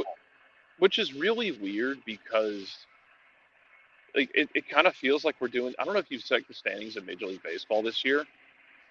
Major League Baseball is just punishingly mid this year. Like, Go look at the standings. Like, a lot of teams are like at or below 500, and MLS is kind of doing a similar thing this year. Where like you've got some teams that are like punching above their weight, that are doing really well, but a lot of teams are just kind of sitting in that very mid category of just kind of blech.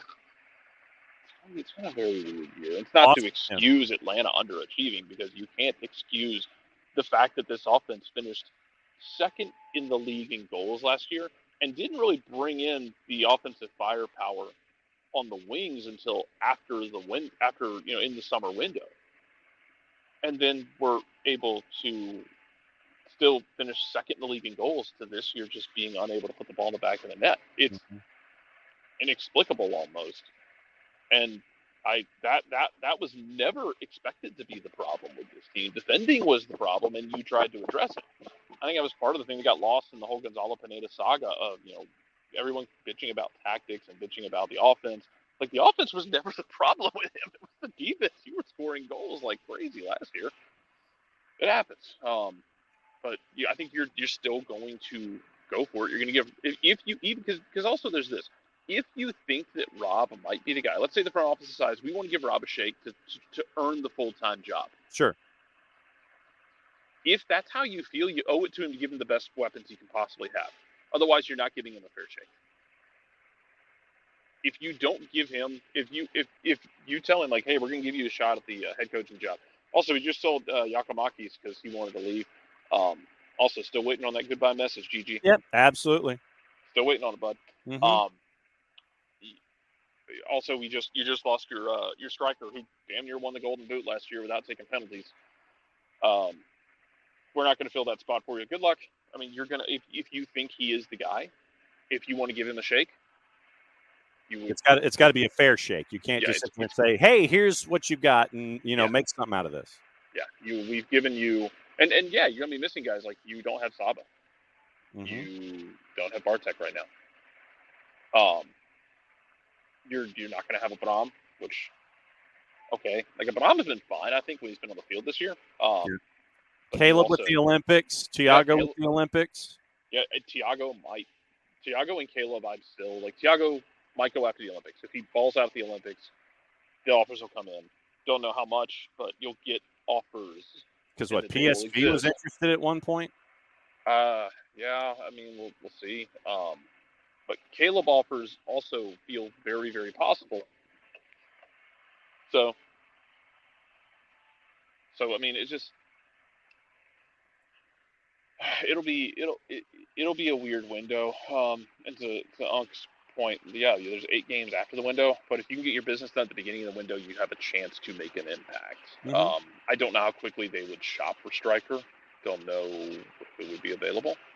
Don't know how it would look. Sounds like your allegedly reports out of Portugal or that you're in the market for another outside back, which is great because you're going to be missing Caleb. Yeah, we talked about Amador this morning, yeah. Yeah, you need some cover aside from Ronald Hernandez on the outside back. Yep. But here's the ultimate thing, and I'll end with this because I do have to. My the fourth is putting up the board for me. Okay. Luke was great.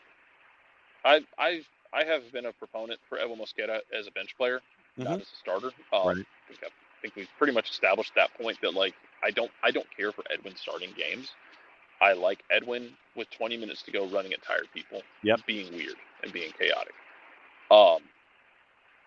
If Luke's going to come in and grab the game by the balls like that, great. If more kids are going to do that, then let the kids do that. Because I think there's a certain amount of fight and scrappiness that has been missing from some of these games. Yeah. And if guys don't want to have that, then find me the kids who do have it. Find me the Jay Fortunes who will go out there and run around and get stuck in and try and make things happen. Or an Alan Carlton who will go out there and fight everybody but also spray passes around. Yep. Find me, Matt Abe Torres. Yeah, Abe Torres on the right-hand side. I'd mention Noble and Matt Edwards as a part of the equation. Javi Armas as well. Javi Armas, yeah. If guys don't want to go out there and fight, I'll put the kids out there and they can show that they want to fight.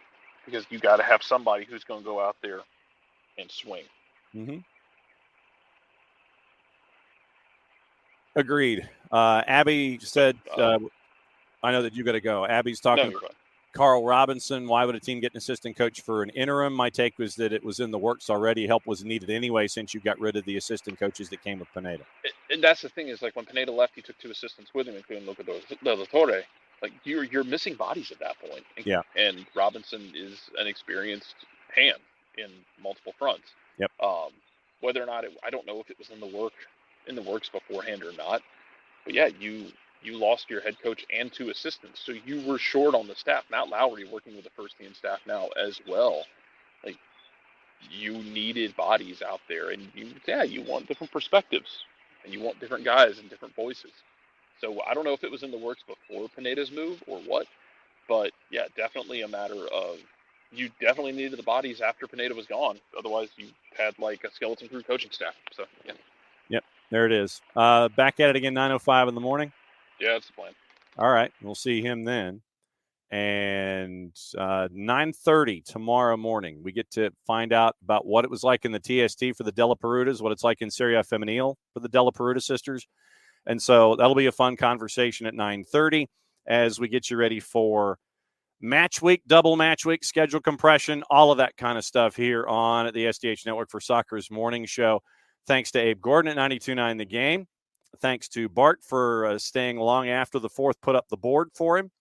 And as always, thanks for Jarrett for crashing before he had to go back into the real world. What to watch, where to watch it, what's going on today after Fubo and VIX get you through what's going on for the 5-match, $80 million payday for Fubo. Subscribe to VIX, and I think you get it free if you've got the particular phone service that doesn't fit me to a T and is not very mobile. Big Fox has Austria and France at 3 o'clock. FS1 has Belgium, Slovakia at noon. 9 o'clock, it is at Four Rivers, Northern Colorado, and One Knox. That's at 9 o'clock tonight on the Plus. Once again, Fubo's got the 9 o'clock. VIX has all 3 matchups. Romania, Ukraine, Belgium, Slovakia, Austria, France. I need to get that particular drop. And right now it is, where's my scores? So, you're trying to hit what's going on with the scores and it doesn't give it to you. Full time 3-0, Romania beat Ukraine. So as always, thanks to everybody for dropping in, being a part of everything. Yeah, thank you, Abby. Yeah, Soccer Bowl 83. From our friends, I think I got this from TeePublic. But anything obscure and cheap, they'll usually run a 50% off sale, and you can get T-shirts for $16. Googie, you don't want me to wiggle it. As always, thanks to all of you guys for dropping by. We'll be back at it again 9:05 tomorrow morning here on Soccer's Morning Show on the SDH Network. And thanks again for all of you guys for being a part of the discussion. Thanks for sharing. And now I know that Abby was trying to figure out what we could do. I think all I can do on the video side right now is put up a full screen. And let me see if I can do it with the close music and do more than one thing at a time. No, I think it absolutely it takes it all over. So that's the close screen. So there's the closed screen. We got to come up with closed music, and we'll do it again tomorrow. Thanks for dropping by. We'll see you again in a little less than 22.